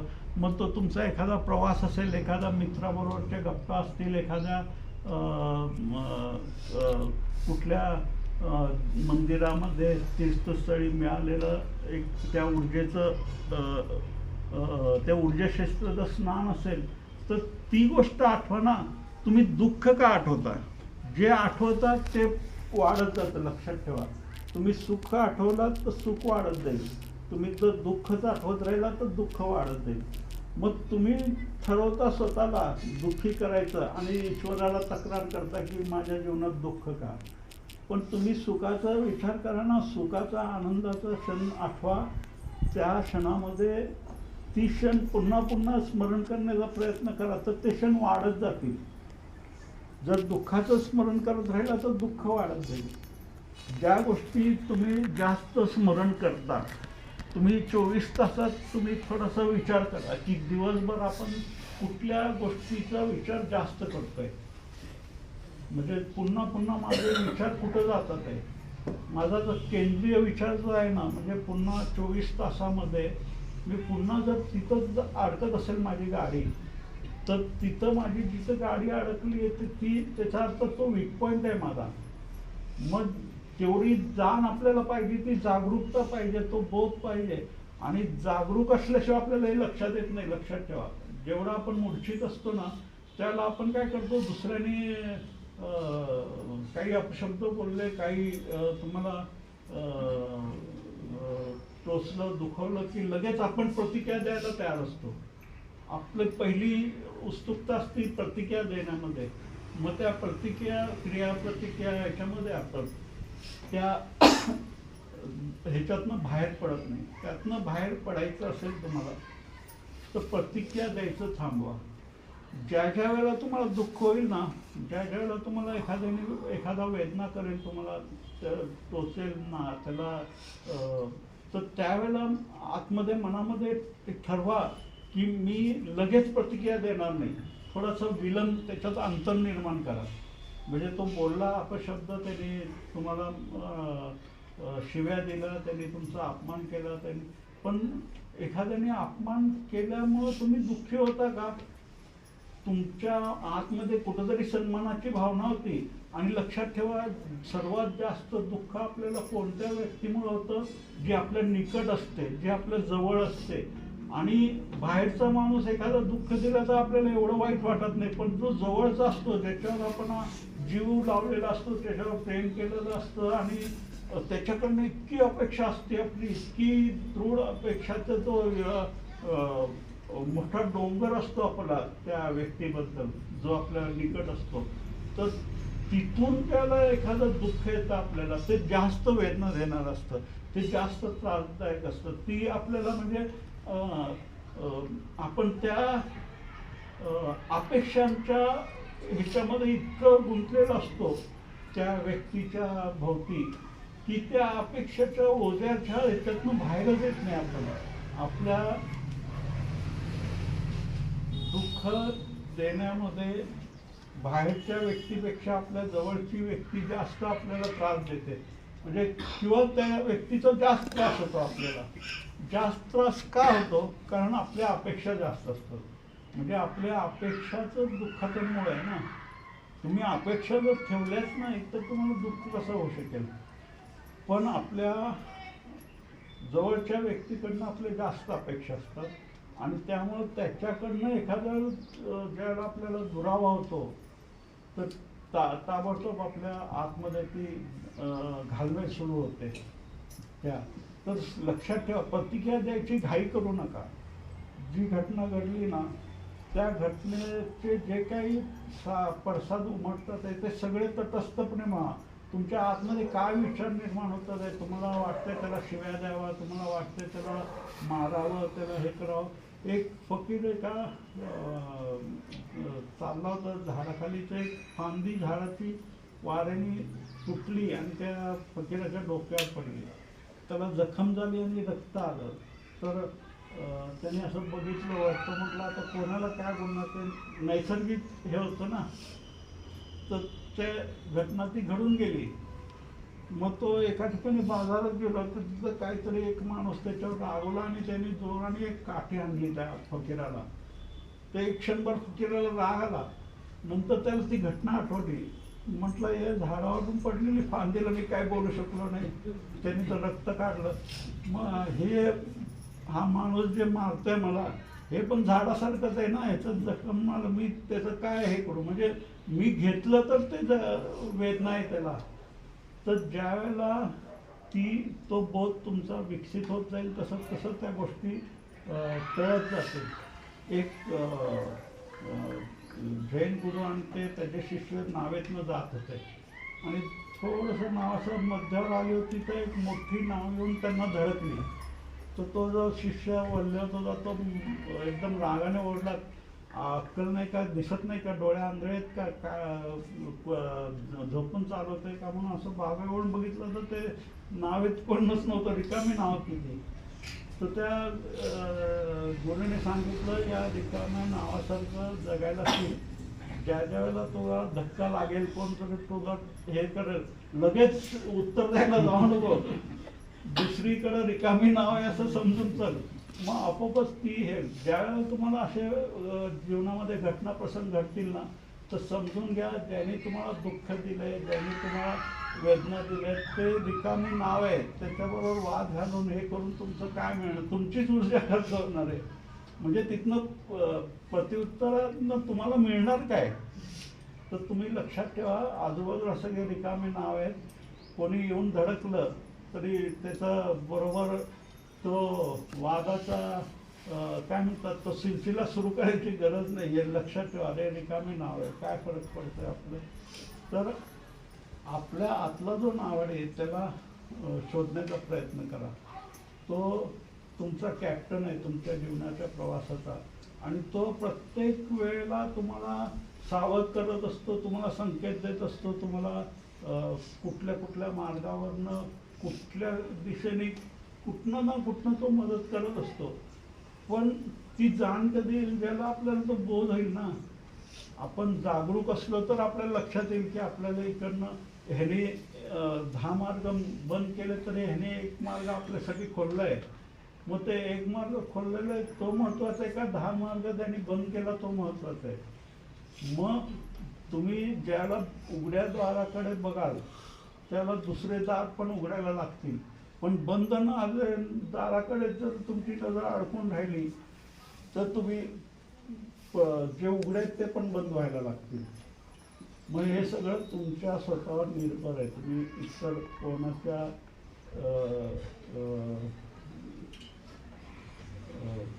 मार्गाने हे करायची गरज नाही आहे. तुम्ही एकदम निश्चित करा तुमचं गंतव्य काय, तुम्हाला काय ठरवलं आहे, तुम्हाला काय मिळवायचं आहे, तुम्हाला काय पाहिजे. आणि जे पाहिजे ते मिळतं हे अस्तित्व द्यायला तयार आहे. पण ते का मिळत नाही, तर ते मिळत नाही यासाठी की आपण चुकीचा दृष्टी ठेवून तो मिळवायचा प्रयत्न करतोय. म्हणजे आपल्याला आधी आपल्यात बदल घडावा लागेल. आपण प्रयत्न काय करतो, दुसऱ्यांनी बदलायला पाहिजे, त्याने असं वागलं नाही पाहिजे, त्याने असं नाही केलं पाहिजे, त्याने असं बोललं नाही पाहिजे, त्यांनी असं केलं नाही पाहिजे. आपण अख्ख्या जगाला बदलायचा प्रयत्न करत असतो पण स्वतः कधी बदलत नाही. ज्यावेळेला आपला हा बदल स्वतःमध्ये सुरू होईल त्यावेळेला आपोआप बाजूबाजूला पण बदल घडायला सुरुवात होते. आणि बदलाची सुरुवात ही नेहमी स्वतःपासूनच व्हायला पाहिजे. की इतरांकडनं आपण अपेक्षा ठेवणंच चुकीचं आहे. दुसरा व्यक्ती बदलला तर तुमचं जीवनात सुख असणार आहे, आणि दुसरा व्यक्ती बदललाच नाही तर मग तुम्ही आयुष्यभर दुःखी राहणार ना. समजा एखाद्या व्यक्तीमुळे मी दुःखी आहे आणि माझ्या दुःखाला तो कारण आहे, तो जबाबदार आहे, तर मी आयुष्यभर जर तो बदललाच नाही, मी काय प्रयत्न करतो की तो बदलला तर मला सुख मिळेल, पण तो जर बदलणारच नसेल तर मग आयुष्यभर मी दुःखी राहायचं का. मला जर सुखी करायचं असेल तर मला तो स्वीकारावा लागेल की बाबा हा बदलणार नाहीये. तुम्ही काय करता, ज्याच्याकडे जी गोष्ट नाही ती मागता. ज्याच्याकडे प्रेम नाही आहे त्याच्याकडनं प्रेम द्या, प्रेम द्या. जे नाही आहे तो देणार कसं तुम्हाला. त्यासाठी ज्याच्याकडे जे आहेत तेच मिळणार. त्याच्याकडे दुःख आहे तर तो दुःखच देणार. आपण ठरवायचं की आपल्याला घ्यायचं का नाही. आणि एकदा तुम्ही ठरवलं, तुमचं गंतव्य तुमचं निश्चित आहे, तर तुम्ही त्या दिशेने वाटचाल सुरू केली, स्वतःवर विश्वास ठेवला की आपोआप पुढचे मार्ग मोकळे होत राहतील.